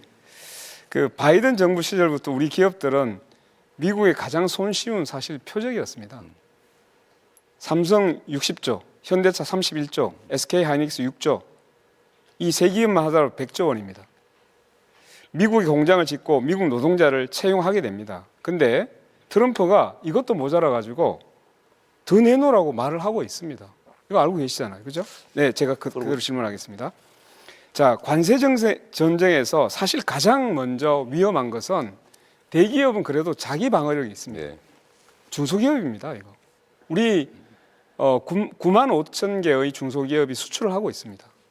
자, 대기업은 로비도 합니다. 근데 아까 말씀드렸듯이 중소기업은 이 관세 문제에서 자칫하면은 부품 조달이나 수출 길이 막혀가지고 폐업위기에 놓일 수 있습니다. 중소기업을 보호하기 위한 직접적이고 현실적인 지원 대책이 있으면 30초 내에 말씀 부탁드립니다. 말씀하신 것처럼 미국이 저는 미국의 기본적 전략이 미국 국민들에게도 수용이 잘 안 될 거라고 생각해요. 지금처럼 소프트 파워를 다 갉아먹으면서 미국에 대한 신뢰, 믿음 이런 것도 다 갉아먹으면서 이런 식으로 하는 거 오래 못 갈 거라고 봅니다. 결국 어느 시점에서는 제동이 걸릴 텐데 그때까지 잘 견디는 게 중요하고요. 두 번째로는 재벌 대기업들도 사실은 잘 못 견뎌내고 있어요. 결국 정부가 나서야죠. 정부가 나서되 관세 협상 자체만 가지고 부족하기 때문에 다른 요인들을 한꺼번에 네. 협상을 좀 제가 해야 되죠. 질문 더 드리겠습니다. 아까 말씀드렸듯이 그 중소기업이 이제 이 관세 문제가 어떻게 될지 모르기 때문에 네. 관세가 잘못됐을 때 중소기업이 쓰러지면 여러 가지 문제가 생깁니다. 이때 가장 피해를 받는 것이 노동자입니다. 그렇습니다. 그러면 여기에 대비해서 노동자의 보호 대책 있으면 좀 말씀해 주시죠. 미국의 수출이 줄어드는 것 자체가 매출이 줄어들고 노동자들의 환경을 위협할 텐데, 그래서 제가 말씀드리는 것이 일단 대미 통상협상은 잘 해 나가야 되겠지만 좀 길게 보면 결국 수출 국가 또는 수출 품목을 좀 다변화할 필요가 있다. 그리고 아까 말씀드린 외교 영역에서 경제 영토를 넓히기 위한 중국과 러시아의 관계도 이렇게 적대적으로 갈 필요는 없다라고 말씀드리는 게 사실 그런 대안 때문이죠. 네, 좋습니다. 하나만 더 추가를 해야 될 것 같습니다. 네. 여러 가지 이제 다자 외교, 뭐 다변화 이런 불구하고 관세가 잘 풀리지 않았을 때 네. 국가가 아까 이제 주도적으로 뭔가 문제를 풀어야 네. 한다고 했는데, 이런 이제 일자리나 이런 것이 일시적으로 여러 가지 문제가 생겼을 때 실업에 대한 완충지대를 만들어야 될 필요가 있습니다. 그래서 민주노동당이 바로 이런 이제 실업들이 발생했을 때 국가가 일자리를 만들어주는 국가 일자리 보장제를 우리는 주장해오고 있습니다. 네. 이 문제에 대해서 함께 잘 검토해 주시길 바라겠습니다. 네. 여기까지 묻고요. 제가 김문수 후보님께 묻겠습니다. 네. 그 관세 유예가 되면 좋겠지만 미국이 다른 나라들은 그대로 두고 한국만 유예하길 기대하기는 어렵다라고 말하신 적 있죠. 네, 이게 신문에 나왔던데 트럼프가 중국에도 결국 유예하고 협상을 시작했습니다. 다 유예하는데 한국에 대해서 유예하길 기대하기 어렵다. 이렇게 말을 한 근거가 있습니까? 한국에도 유예할 수가 있고요. 그 부분은 이제 협상을 통해서 더 유예가 될 수 있도록 하겠습니다. 관세의 감축 또는 나중에 현재는 FTA로 거의 관세가 없는 상태입니다만 그런 부분을 더 낮추고 또 유예하고 이렇게 해나가도록 하겠습니다. 아니, 예.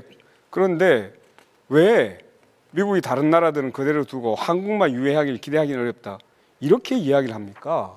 차라리 우리도 유예할 수 있어. 이렇게 얘기를 해야죠.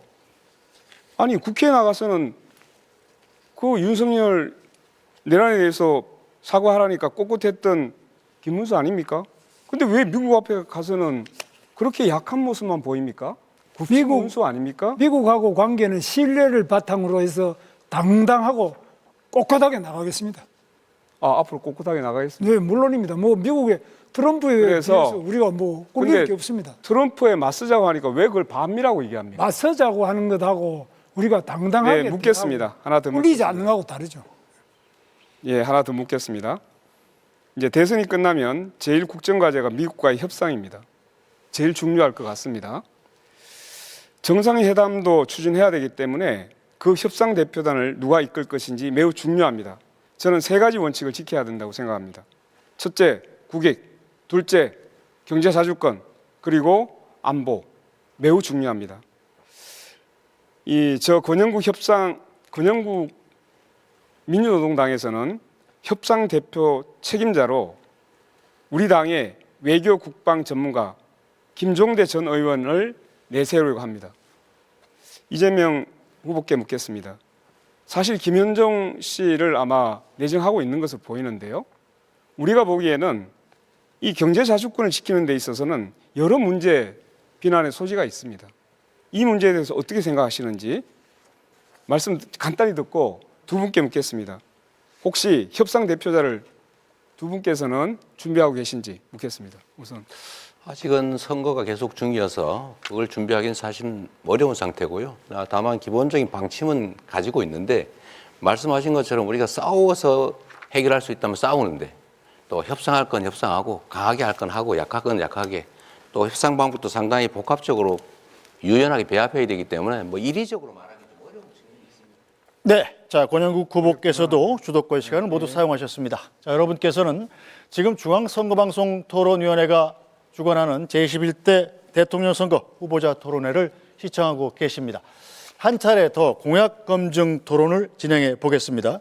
주제는 국가 경쟁력 강화 방안입니다. 최근에 우리 경제는 수출과 생산, 소비, 투자 등 전반적인 지표가 부진한 상황입니다. 이런 가운데 세계 경제는 기술 혁신이라는 새로운 경쟁 국면에 돌입했습니다. 첨단 산업을 중심으로 한 기술 패권 경쟁이 치열해지고 있는데 우리 국가 경쟁력 강화를 위한 방안을 들어보겠습니다. 순서에 따라서 이재명 후보 공약 발표 시작하시죠.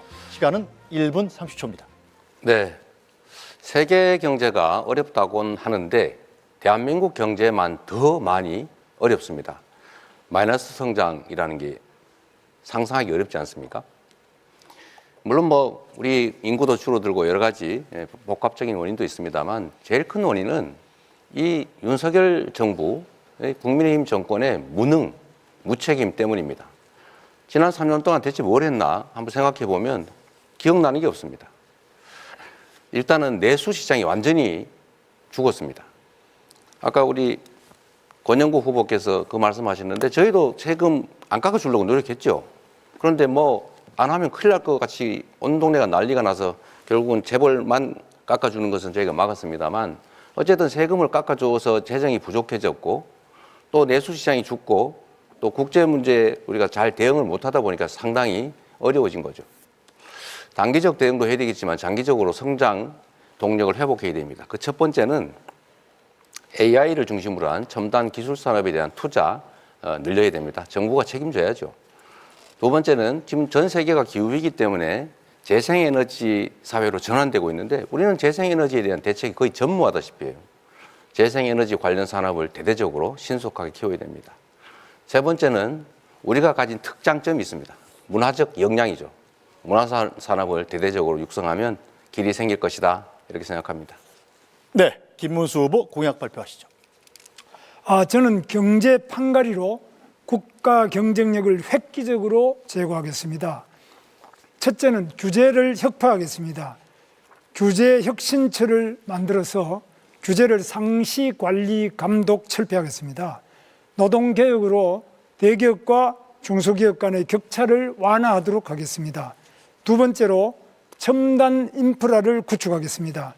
AI 시대에 전력과 인프라를 확충하겠습니다. 에너지 도로망을 구축하고 원전 산업의 생태계를 복원해서 원전을 더 많이 활용해서 전기요금을 대폭 낮추고 질을 높이도록 하겠습니다. 신산업 육성을 위한 과학기술 연구개발 인프라를 대폭 강화하겠습니다. GTX를 전국으로 확충해서 교통혁명으로 출퇴근 시간을 줄이고 교통복지를 실현하겠습니다. 산업 클러스터를 각 지방마다 확장하겠습니다. 기술 융합, 규제 프리, 규제 없는 도시를 만들겠습니다. 대학과 연구소와 기업을 연계하겠습니다. 세 번째로 미래 산업을 육성하겠습니다. 세계 최고의 인공지능 생태계를 구축하겠습니다. 반도체 미래차를 집중적으로 육성하겠습니다. 이상입니다. 네, 권영국 후보 공약 발표하시죠. 예, 우리는 지금까지 국가 경쟁력을 GDP와 무역 규모로 판단해 왔습니다. 지난 20년간 양적 수치는 정말 높아졌습니다. 그런데 노동자의 삶, 소상공인의 삶, 농업인의 삶 여전히 팍팍합니다. 국민 여러분, 살림살이 좀 나아지셨습니까? 민주노동당이 20년 전에 한 질문입니다. 다시 묻지 않을 수 없습니다. 세계 10위권의 경제 대국에서 매년 2,000명이 넘는 노동자들이 일터에 숨졌습니다. 1만 4천 명 이상이 자살로 생애를 마감합니다. 노인 빈곤율 1위, 산재 사망률 1위, 자살률 1위. 이게 정말 선진국 맞습니까? 대출로 연명하고 삶을 버티는 데 모든 에너지를 쏟아야만 하는 국민들입니다. 이제 국가 경쟁력의 관점을 바꿔야 합니다. 국민의 삶이 국가 경쟁력이어야 합니다. 노동이 강한 나라가 바로 진짜 선진국입니다. 저 권영국 불평등을 갈아엎고 차별 없는 나라를 만들겠습니다. 재벌 퍼주기, 부자 감세가 아니고 서민과 노동자를 위한 나라가 되어야 합니다. 수도권과 비수도권의 불평등을 없애겠습니다. 노동이 당당한 나라, 모든 시민이 존중받는 나라, 진짜 민생이 우선인 나라 제가 만들겠는데요. 하나 대단히 유감스러운 것은 이런 이야기를 하는 분들이 잘 없어서 굉장히 유감스럽습니다. 네, 이준석 후보 공약 발표하시죠. 대한민국이 다시 성장하려면 정답은 분명합니다. 먼저 규제를 화끈하게 깨부숴야 됩니다. 지금 이 순간에도 많은 창업가들이 대한민국의 등을 돌리고 실리콘밸리나 싱가포르로 향하고 있습니다. 이스라엘 기업들이 미국과 기준을 맞춰서 세계로 뻗어가듯 우리도 타국과의 규제 격차를 없애야 합니다. 에너지 정책도 대폭 수정해야 합니다. 탈석탄, 탈원전, 재생에너지만 외치는 것은 결국 전기요금 폭탄으로 국민만 고통을 받게 합니다. 모든 대선 후보가 입을 맞춰서 AI 시대라고 합니다. 하지만 AI에 대한 이해도는 나쁘끄럽습니다. 이재명 후보는 AI에 100조 원을 투자하겠다면서도 매년 5조에서 15조 원에 달하는 농촌 기본소득을 도입하겠다고 했습니다. 무엇이 미래를 위한 투자인지 우선순위를 판단하지 못하고 있는 것입니다. 지도자는 한정된 자원을 어디 쓸지 냉정하게 선택해야 됩니다. 다 해주겠다는 말은 결국 다 못하겠다는 말과 다르지 않다고 생각합니다. 민주당에서는 제2경찰학교를 남원에도 그리고 아산에도 유치하겠다고 합니다. 도대체 어디로 유치한단 말입니까? 후보일 때도 양다리 공약을 이렇게 남발하는데 만약 대통령이 되면 해준다고 했더니 진짜 해주는 줄 알더라 이러면서 말을 바꿀 것을 우려할 수밖에 없습니다. 양치기 소년을 뽑는 선거가 아닙니다. 당선되면 말을 바꾸는 노쇼 후보에게 대한민국의 5년을 맡길 순 없습니다. 미래를 맡길 수 없습니다. 네, 후보들의 공약 잘 들었습니다. 마찬가지로 주도권 토론 시간 6분 30초에 주도권 토론을 시작하겠습니다. 자, 규칙은 마찬가지로 반드시 2명 이상에게 질문을 하셔야 되고 답변 시간은 30초를 보장하셔야 됩니다. 자, 그럼 이재명 후보부터 주도권 토론 시작하시죠. 네. 우리 사회가 참으로 토론, 대화가 많이 부족합니다. 토론과 대화를 하려면 상대를 존중하고 왜곡하지 말아야 됩니다. 상대의 말을 왜곡해서 조작을 해서 네가 이렇게 말했지 이렇게 주장을 하면 이건 토론이 아니라 싸우자는 거죠. 규제 프리 도시라고 우리 김문수 후보 말씀하시면 규제가 전혀 없단 말이야? 그러면 뭐 교통신호도 이제 없애겠다는 거야? 이런 식으로 말하면 안 되는 거죠. 그건 합리적인 범위 내에서 꼭 필요한 규제 외에는 대부분 풀겠다 이런 뜻으로 저는 이해를 합니다.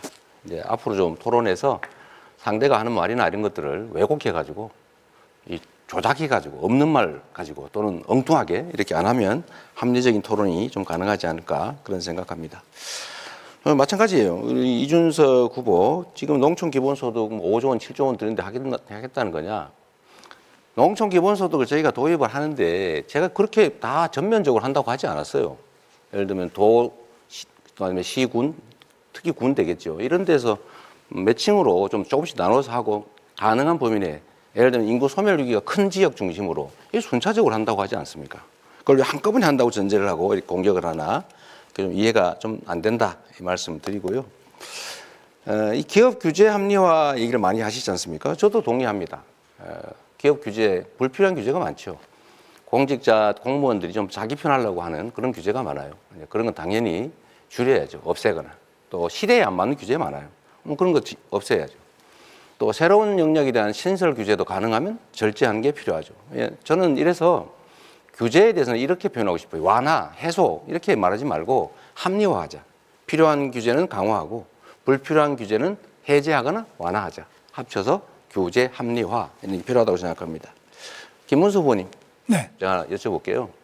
김문수 후보님도 이제 경기도지사를 하셨는데 수도권 규제 완화해야 된다고 많이 주장하셨죠. 그렇습니다. 저는 뭐 아주 적극적으로 주장했습니다. 그럼 수도권 규제를 그렇게 완화를 하면 수도권 집중에 따른 대한민국의 이 지속 성장에 장애되는 요인, 지방이 소멸하는 이 문제 어떻게 합니까? 지금 수도권 규제 완화 중에 하나가 바로 평택 삼성 반도체 공장 120만 평이 규제 완화로 가능했고요. 또 이천에 하이닉스도 SK 하이닉스도 콩밭을 하던 것을 규제를 완화해서 하이닉스를 했습니다. 그럼 그것이 지방에 마이너스가 됐습니까? 다 외국으로 가려고 하는 기업을 제가 유치를 해가지고 지방 사람들도 거기 와서 다 취업을 하고 그게 지방에 무슨 문제가 있습니까? 알겠습니다. 말씀의 취지는 합리적인 범위 내에서 완화하자는 거지 수도권을 대폭 규제를 풀어가지고 팽창시키자 그건 아니란 말씀이죠? 제 주장은 아니 잠깐만 그 네, 말씀이죠? 제 주장은 지방을 우선 해제하고 그 다음에 수도권도 자, 예. 합리적인 해제를 하자. 규칙은 좀 지켜가면서 하시면 좋을 것 같아요. 어쨌든 알겠습니다. 근데 아까 규제 프리도시 말씀도 하셨잖아요. 네. 저는 수도권에 대한 규제를 합리화할 필요가 있다. 예를 들면 말씀하신 것처럼 규제를 안 풀어주면 해외로 나갈 기업들 이런 건 우리가 받아야 되겠죠. 해제 완화를 해서 잡아놔야 되겠죠. 해외에서 기업이 들어오는데 수도권 외에는 도저히 갈 수가 없다. 뭐 그런 경우는 필수적이니까 하는데 그 외에 수도권의 용도 규제를 완화한다든지 일반적 규제를 완화한다든지 이런 건 좀 하면 안 된다. 그건 지방에 대해서 기회를 박탈하는 거다. 이 생각을 말씀을 드리고 저는 시장 또 도지사를 할 때도 이 주장은 계속했다는 말씀을 좀 드립니다. 우리 다른 분한테 한번 여쭤보려고 해요. 이 지방을 다녀보면 지금 실제로 매우 심각하잖아요. 지방 소멸 문제가. 근데 지방 소멸을 막기 위해서는 지방에 기업도 있어야 되고 학교도 있어야 되고 주거 문화, 뭐 생활 환경도 좋아야 되고 지방의 사람이 서울로 오지 않게 뭔가를 해야 되는데 저는 거기에 핵심적 요소가 몇 개 있다고 생각해요. 첫째는 지방으로 갈 경우에 앞으로 에너지 문제가 상당히 심각할 텐데 서남 해안, 동해안 중심으로 재생에너지 중심 사회로 갈 거니까 그쪽에 전력 요금을 차등을 좀 둬가지고 전력이 생산되는 지역에 좀 싸게 에너지 공급을 해주면 좋겠다. 두 번째는 지방으로 갈 경우 대규모로 좀 감세나 면세를 좀 해주자. 세 번째는 예를 들면 세 번째로는 규제를 대대적으로 좀 완화, 꼭 필요한 규제 외에는 완화해주자 이것이고요. 거기 덧붙여서 전국 단위로 서울대처럼 못 되겠지만 거점 단위로 국립대학들 집중 지원을 해가지고 좀 거기서 인재들이 양성될 수 있게 하면 좋겠다 이 생각을 하고 있는데 우리 권영국 후보님은 좀 이런 지방 균형 발전 문제에 대해서 좀 근본적인 대책이나 이런 거 고민해 보셨는지 말씀해 주시죠.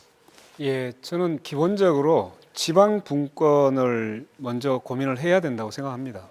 지금 읍면동의 자치권이 1961년, 60년이겠죠. 그 5.16 혁명, 그 쿠데타 때 그때 자치권이 사라졌습니다. 지금까지도 회복이 안 되고 있습니다. 이 문제부터 짚겠습니다. 두 번째는 차라리 이렇게 제안 드리겠습니다. 재생에너지가 있는 곳에 공장을 설립할 수 있는 허가를 네. 내줄 수 있도록 정책을 하면 훨씬 더 빨리 지방 분산과 지방에서 에너지를 서울로 끌어오지 않고 네. 지방에서 할 수 있도록 네. 그 제안을 드리겠습니다. 그러니까 전력 요금을 지금은 생산지와 원격지의 소비지의 가격이 똑같은데 장기적으로는 그 차등을 좀 둬서 왜냐하면 송전의 비용이 드니까요. 거의 합리적이죠. 생산지 가격을 낮추면 서남 해안, 호남 또 경남 이 지역에 지금 이준석 후보는 잘 동의를 안 하지만 데이터 센터라든지 이 재생에너지를 필요로 하는 그런 기업들을 좀 유치할 수 있을 거라는 생각이 듭니다. 정말로 중요한 거는 이 나라가 이제는 중앙 집중으로는 도저히 더 이상 지속적으로 성장하기 어렵다는 것입니다. 지방에 대한 분권과 지원을 이제는 시혜가 아니라 국가가 존속 지속 발전하기 위한 필수 정책이다, 전략이다 이렇게 생각해 주시면 좋겠습니다. 네, 김문수 후보 수도권 토론 시작하시죠. 이재명 후보한테 묻겠습니다. 네. 지금 원전을 짓지 않고 어떻게 지금 AI 세계 3대 강국, 뭐 저도 3대 강국 하자 그러는데 원전을 어떻게 할 것이냐 이걸 더 늘리지 않고 원전 부분에 대해서 과거에 그 문재인 대통령 때 한 탈원전 정책 그건 잘못됐다고 생각하시죠? 에너지 정책에 관해서는 원전이 필요하냐 안 하냐 이게 일도 양단으로 판단할 수가 없다는 걸 먼저 말씀을 드리고요. 요즘 말로 하면 에너지 믹스가 필요하다.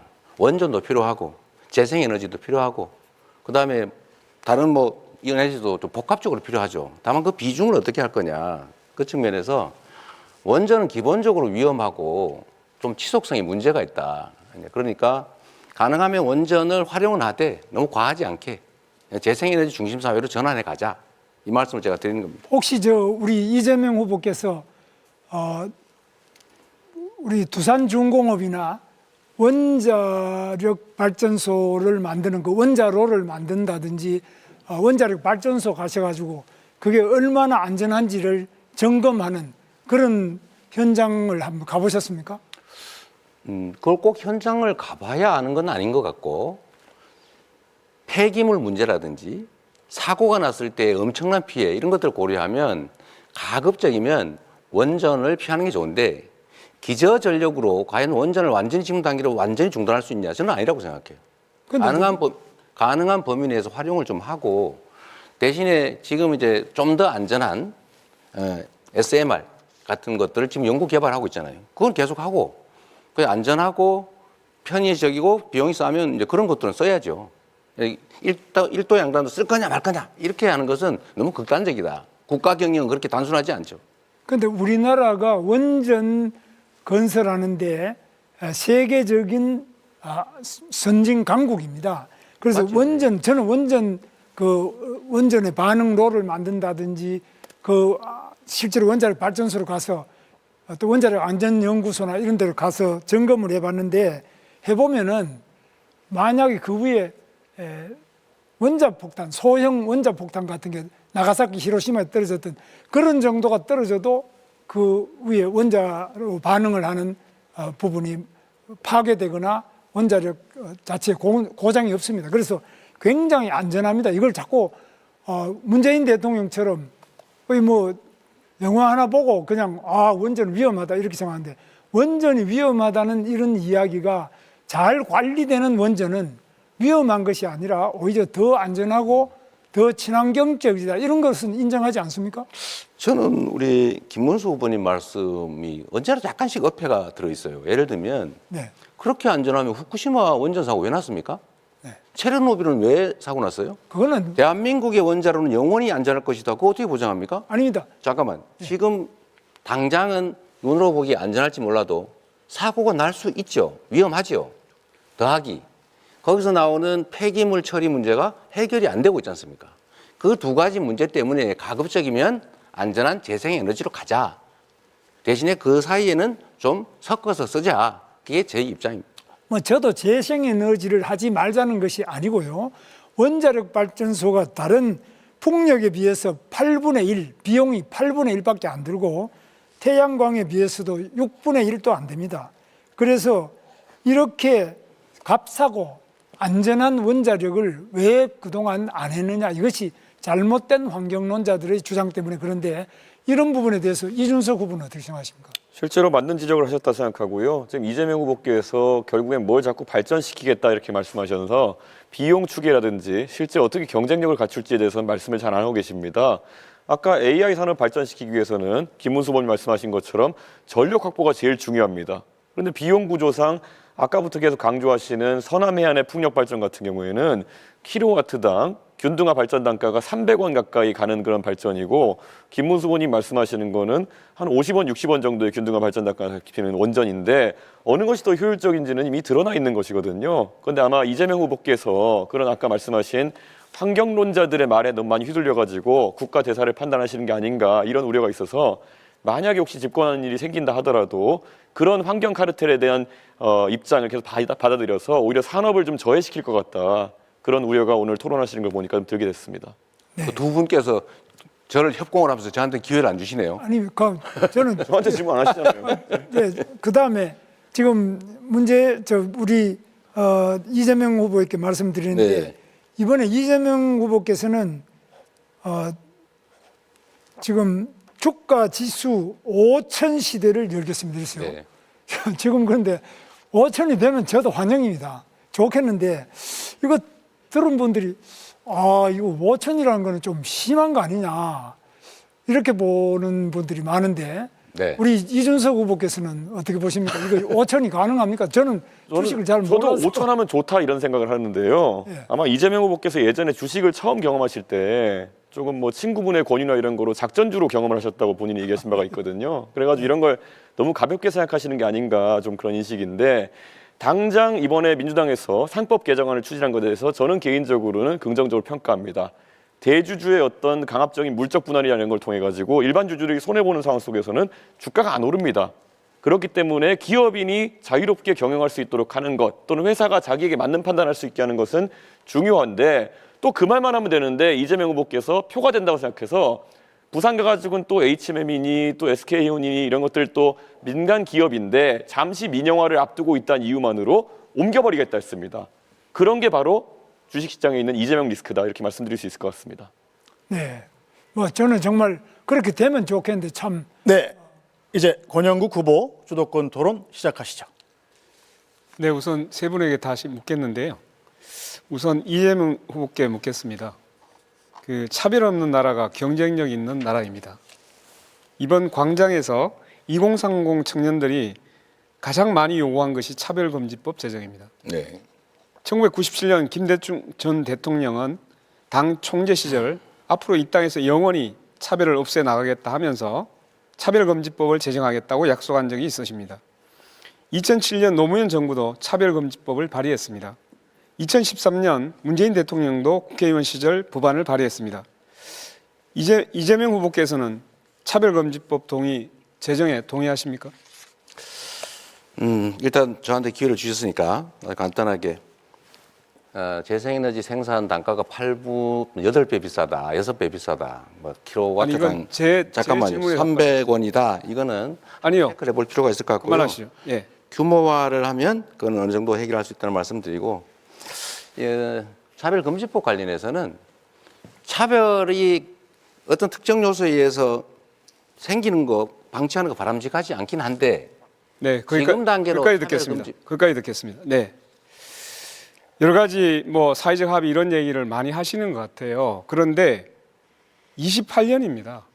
김대중 대통령 총재 시절에 얘기했습니다. 강산이 3번 변했습니다. 이게 과연 사회적 합의의 문제입니까? 결단의 문제입니다. 자, 이렇게 말씀드릴 수 있습니다. 이재명 후보님, 네. 광장에서 멀어지시면 안 됩니다. 지금은 이재명이라고 현수막에 써 있지 않습니까? 나중이 아니라 지금 하겠다 이렇게 말씀하셔야죠. 네, 됐습니다. 제가 다른 질문을 다 해야 돼서 네. 그까지 그래도 답을 듣는 게 의미가 있지 않을까요? 예, 10초만 드리겠습니다. 네. 방향은 저는 맞다고 보지만 지금 현재 너무 현안들이 복잡한 게 많이 얽혀 있어서 이걸로 새롭게 논쟁 갈등이 심화되면 지금 당장 해야 될 일을 하기 어렵다라는 네, 말씀. 알겠습니다. 영원히 못할 것 같습니다. 자, 김문수 후보에게 묻겠습니다. 네. 중대재해처벌법이 악법이라고 했던데 매년 산재로 몇 명의 노동자가 죽는지 아시죠? 네. 구의역 김군, 태안화력발전소 김용균, 평택한 이선호, 파리바게트 SPL 박선빈, DLENC 건설 이용직 강보경 이런 청년들이 계속적으로 죽어가고 있어요. 하루에 6명의 노동자가 출근해서 집으로 돌아오지 못하고 있습니다. 그런데 여야 합의로 만든 중대재해처벌법이 악법이라고요? 저는 제2의 윤석열을 보는 것 같습니다. 노동자의 생명과 안전을 이렇게 무시해도 되는 겁니까? 답변하세요. 중대재해처벌법은 처벌 위주의 법입니다. 그런데 산업재해를 없애기에는 예방 위주로 가야 됩니다. 예방은 최근에 AI도 발전하고 드론도 발전하고 로봇도 발전하고 여러 가지 CCTV도 발전해서 예방을 위한 시설을 하고 미리 그걸 예방을 해야지. 사람 죽고 난 다음에 그 사업주를 처벌한다고 해서 재해가 그러면 줄어듭니까? 사망자가 줄어듭니까? 그래서 저는 예방 네, 위주로 가야지. 네, 듣겠습니다. 처벌 위주로 끝까지 듣겠습니다. 잘못이라고 봅니다. 지금 예방 위주로 하는데 아무리 그런 걸 예방을 하라고 해도 돈이 드니까 지금까지 안 해온 거예요. 그래서 중대재해처벌법 만들어서 처벌하자고 만든 겁니다. 산재 유족들이 그 추운 겨울날 단식하면서 만든 거예요. 이걸 함부로 무시하는 노동부 장관 과연 그 자격이 있었습니까? 저는 이해할 수가 없습니다. 더 들을 필요가 없어서 넘어가겠습니다. 이준석 후보에게 질문하겠습니다. 오랜만에 묻네요. 네, 반갑습니다. 그 후보님은 지역별로 최저임금을 달리 적용하자고 제안하고 계십니다. 제가 볼 때는 이거 되게 위험한 생각입니다. 우리나라는 대기업과 중소기업, 남성과 여성, 정규직과 비정규직, 그리고 플랫폼 노동자 이렇게 따라서 임금 차별이 매우 심합니다. 여기에다가 다시 또 수도권하고 비수도권 차별하자고 하면 이거 정말 위험한 거 아닙니까? 일본이 지역 차등 임금제 도입했다가 지역 인구가 더 유출되고 지방 경제가 피폐됐습니다. 한마디로 폭삭 망했어요. 그런데 이걸 가지고 자민당에서도 다시 인류화, 평준화 논의가 지금 진행되고 있습니다. 이 공약 처리해야 되는 거 아닙니까? 일본의 사례도 잘 알고 있고요. 반대로 미국의 사례도 잘 알고 있습니다. 미국 같은 경우에는 텍사스가 잘 아시는 것처럼 캘리포니아와 다르게 규제와 세금이 더 적기 때문에 많은 기업들이 텍사스로 이전했습니다. 그래서 최저임금도 낮고 법인세도 낮기 때문에 잘 아시는 일론 머스크 같은 사람도 스페이스X 같은 기업을 이전했던 것입니다. 저는 지역 간의 경쟁이 어느 정도 촉발될 수 있다 이런 생각을 하고 있고요. 사례를 본다 하더라도요. 텍사스는 최저임금이 7불 25로 연방 최저지만은 옆에 플로리다가 최저임금이 있음에도 불구하고 거기까지 듣겠습니다. 평균 임금은 더 높습니다. 거기까지 듣겠습니다. 미국은 땅이 큽니다. 그리고 연방이잖아요. 그건 주가 거의 국가예요. 그렇기 때문에 그 차이가 엄청나게 클 수 있어요. 어떤 차이가 크단 말이에요? 생활 조건이나 이런 것들이 많이 다를 수 있죠. 그런데 일본 같은 경우보다 우리나라는 훨씬 더 땅이 좁습니다. 그리고 생활이라는 것이 그렇게 큰 차이가 있는 게 아니에요. 그런데 그런 땅덩어리 있고 국가에 비견하는 주와 같은 데서 자율적으로 하고 있는 것하고 비교하는 자체가 그건 비교가 잘못된 거죠. 그래서 이렇게 보겠습니다. 자, 일본에서 이미 그렇게 차등제 뒀다가 결국은 임금 높은 데로 다 빠져나갔어요. 한국에도 그렇게 하면 유출될 뻔합니다. 지금도 일자리 아니면 좀 더 좋은 자리를 찾아가지고 수도권을 몰리고 있잖아요. 이렇게 해놓으면 완전히 수도권을 다 몰려버립니다. 지방 완전히 망합니다. 그래서 마지막으로 말씀드립니다. 헌법에 왜 정했겠습니까? 차별하지 말라고. 차등임금 두지 말라고. 네, 이제 답변할 시간이 없어서 죄송합니다. 이준석 후보 수도권 토론 시작하시죠. 예, 방금 전에 권영국 후보님께서 말씀하신 부분에 대해서는 결국 저희가 공약한 것은 최저임금을 그리고 법인세를 지방에서 지자체와 지방의회가 정하도록 하자라는 것인데 방금 권영국 후보님 말씀하신 것처럼 유출이 우려된다. 그러면은 그에 맞게 조정하면 되는 일입니다. 자율권을 주는 일이기 때문에 강제하는 것이 아니다 이렇게 말씀드립니다. 자, 우선 양곡관리법에 대해서 한번 여쭤보고 싶은데요. 이재명 후보님, 네. 양곡관리법을 개정하자는 이야기가 있었고 거기에 대해 거부권이 행사되었습니다. 집권하시면 다시 추진하실 것인지 궁금하고요. 식량안보 차원이라 보기에는 양곡관리법이 지금 돈이 많이 드는 이유가 과잉 생산되는 지금 쌀을 처리하는데 돈이 많이 드는 거거든요. 그러면은 도대체 과잉 생산되는 쌀을 왜 더 생산하도록 유도해야 되는 것인지 말씀 부탁드립니다. 우리 이준석 후보께서 이제 한쪽만 보고 계신 거예요. 양쪽을 다 보면 좋겠습니다. 쌀값을 일정 가격 유지하는 게 장기적으로 전략 산업인 주식, 우리나라의 곡물 자급도를 올리는 길이겠죠. 그런데 가끔씩 과잉 생산되는 경우가 있어요. 그럴 경우는 정부가 사서 양곡 가격을 관리해 주자.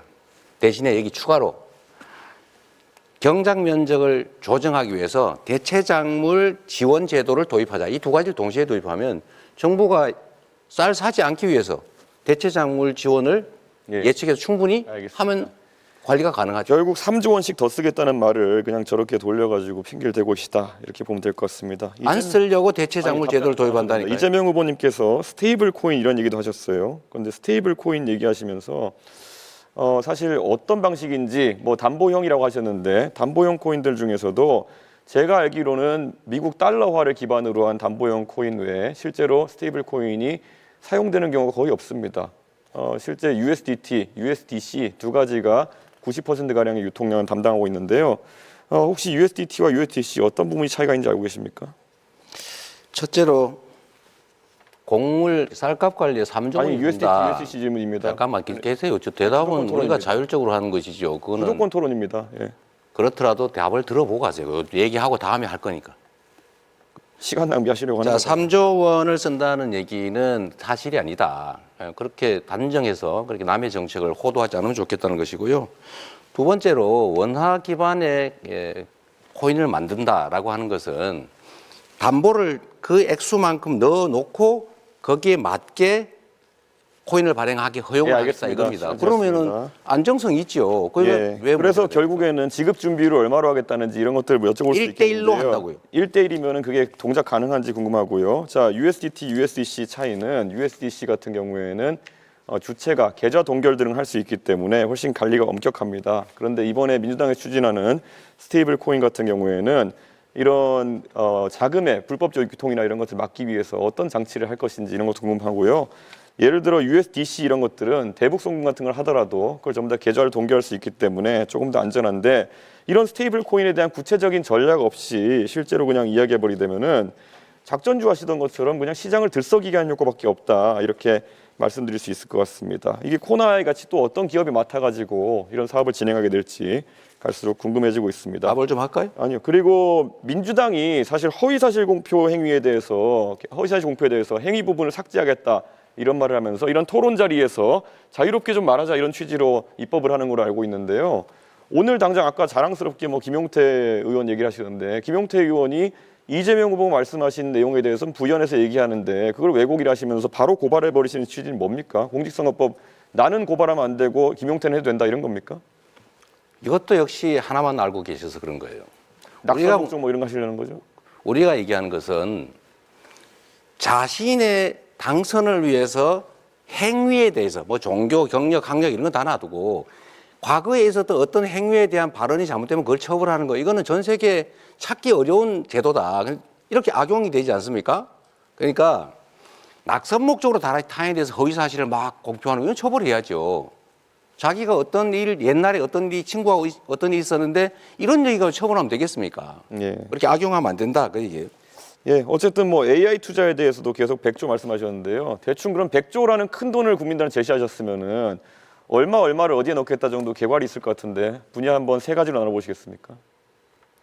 세 가지로 나눌 이유는 없는 것 같고요. 이거 나눠서 얘기해 일단은 주시죠. 내 얘기를 들어보십시오. 100조 원이라고 하는 것은 당장 100조 원을 정부 재정으로 만들겠다는 게 아니고 AI 관련 산업에서는 연구 개발도 필요하고 지원도 필요하고 투자도 필요한데 정부가 모태펀드 등을 만들어서 민간 자본을 유치해서 연차적으로 100조 원 정도를 투자하겠다 그 말이니까 그 세부적인 내역을 어디다가 투자할 거, 어떤 회사에 투자할 거냐, 어떤 연구에 투자할 거냐라는 것은 또 검토해 가면서 만들어가는 것이죠. 예, 알겠습니다. 세부적으로 계획도 없는데 100조 원 넣겠다는 말씀 잘 들었고요. 권영국 후보께 질문 드리겠습니다. 차별금지법은 저도 관심이 많아가지고 제가 국민의힘 대표 된 다음에 실제로 여러 토론에서도 발언한 바가 있습니다. 그럼 차별금지법도 현재 입법 제한된 것이 다양한 버전이 있는 것은 알고 계시죠? 네네. 그래서 또 용인할 수 있는 차별은 용인한다 이런 식의 완화된 버전도 있고 보편적 차별금지법도 있고 그렇습니다. 어떤 입장을 지지하시는지 간략히 먼저 답해주시겠습니까? 저는 포괄적 차별금지법이라고 해서 여러 부분에 뭐 학력, 학벌, 고용 형태, 인종, 종교, 또 성별, 뭐 성적 지향, 성별 정체성 뭐 이런 모든 것들을 통틀어서 나이도 마찬가지고요. 예, 감사합니다. 여러 부분에 예, 그 사실 정의당에서 제가 과거에 공천 기준 같은 걸 보면은 네. 뭐 차별금지법을 얘기하지만은 전과에 대해서는 굉장히 엄격한 것 같았습니다. 그런데 보편적 차별금지법에서 그러면 전과가 있는 사람 같은 경우에는 기본권이 제약돼야 되는 것인지 아니면 그 사람에 대해서는 다르게 볼 수 있는 건지 궁금합니다. 전과에 대해서는 법적으로 제한이 있잖아요. 거기에 따라서는 법적인 제한을 받는 것이죠. 이미 형을 산 사람에 대해서는 그것은 형을 살았던 부분하고 또 기존의 그 전과와 자기 하는 업무의 관계에서 네. 자, 음주운전은요? 네. 자, 네 후보의 공약 검증 토론까지 모두 시간을 사용하셨습니다. 자, 마지막으로 오늘 토론회에서 미처 못다한 말씀이나 강조하고 싶은 점 있으실 텐데요. 마무리 발언 시간을 활용하면 되겠습니다. 발언 시간은 1분씩입니다. 기호 2번 국민의힘 김문수 후보부터 말씀하시죠. 예, 국민 여러분, 저는 일자리 대통령이 되겠습니다. 일자리를 많이 유치해서 우리 젊은이들이 일자리를 가지고 행복한 생활을 할 수 있도록 확실하게 노력을 하겠습니다. 저는 이 일을 해봤습니다. 이 일의 많은 실적을 가지고 있습니다. 저는 지구를 10바퀴 돌면서 외국 투자를 유치했고 외국의 많은 연구소도 유치를 했습니다. 판교, 광교 테크노밸리를 만들고 또 평택 삼성 반도체 공장을 만들었습니다. GTX도 지금 제가 만든 것입니다. 저는 서민 대통령이 되겠습니다. 어려운 서민들과 늘 함께 살며 저 자신이 서민적인 생활을 계속해오고 있습니다. 저는 깨끗한 대통령이 되겠습니다. 절대 저와 저희 공직자들이 부패하면 국민이 힘들고 나라가 망한다는 생각을 가지고 깨끗한 대통령, 유능한 대통령이 되도록 하겠습니다. 네. 기호 5번 민주노동당 권영국 후보 말씀하시죠. 네, 국민 여러분, 이번 대선은 선택이 아닙니다. 심판입니다. 헌법을 짓밟고 계엄령을 기도한 내란 세력, 노동을 배반하고 변절한 가짜노동 김문수 후보, 이제는 역사의 뒤안길로 퇴장시켜야 합니다. 광장이 압도적으로 승리해야 합니다. 내란 세력을 압도적으로 패배시켜야 합니다. 저 권영국은 노동을 배반하지 않았습니다. 평생을 현장에서 싸워온 사람입니다. 변절한 가짜 노동이 아니라 진짜 노동의 대표 정치로 여러분 앞에 섰습니다. 응원봉을 들었던 청년들, 전봉준 트랙터를 몰고 온 농민들, 깃발을 든 노동자들, 히세스 시위에 나선 여성과 성소수자, 그리고 장애인들, 그 모든 광장의 주체들이 압도적으로 승리해야 합니다. 그러기 위해서 저 권영국 광장의 이름으로 싸우겠습니다. 정권 교체를 넘어 사회 대전환으로 이루겠습니다. 기호 5번 민주노동당 권영국이었습니다. 고맙습니다. 네. 기호 4번 개혁신당 이준석 후보 말씀하시죠. 서울의 끝자락 지하철 4호선 종점 상계역에서 신혼을 시작한 어느 부부가 있었습니다. 조금이라도 사회의 중심에 다가가고자 덜 입고 덜 쓰면서 자식 교육의 모든 것을 걸었습니다.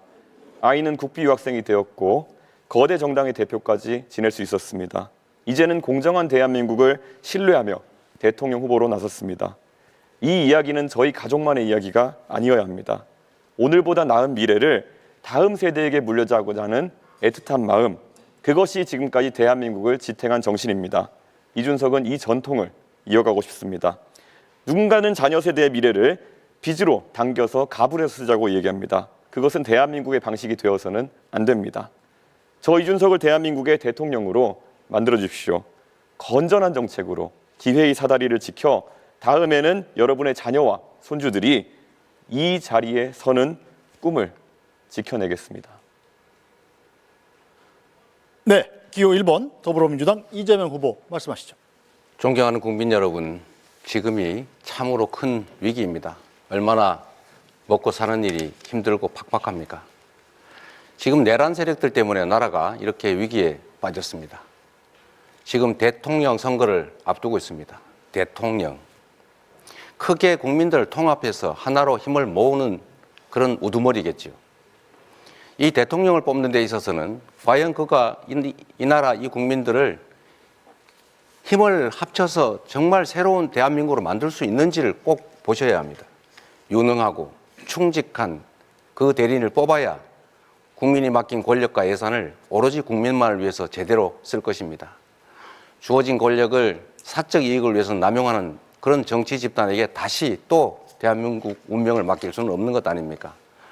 이번 선거는 심판 선거가 맞습니다. 유능한 그리고 준비된 대통령 후보 저 이재명에게 기회를 주시면 새로운 대한민국을 만들어서 보답드리겠습니다. 네, 여러분은 어떻게 보셨습니까? 오늘 이 시간 유권자 여러분의 선택에 도움이 되셨기를 바랍니다. 오늘 열띤 토론을 벌여주신 네 후보 수고 많으셨습니다. 또 함께해 주신 시청자 여러분께도 감사드립니다. 제21대 대통령 선거를 앞두고 중앙선거방송 토론위원회가 주관하는 후보자 토론회는 앞으로 3차례 더 개최합니다. 내일 저녁 10시에는 오늘 4분을 제외한 후보들이 참석하는 후보자 토론회가 열리고요. 오늘 나온 후보들은 5월 23일에는 사회 분야, 또 5월 27일 정치 분야를 주제로 저녁 8시에 유권자 여러분을 찾아뵙니다. 남은 후보자 토론회도 많은 관심과 시청 부탁드립니다. 중앙선거방송 토론위원회가 주관하는 제21대 대통령 선거 후보자 토론회 그 첫 번째 순서 여기서 마칩니다. 여러분 고맙습니다.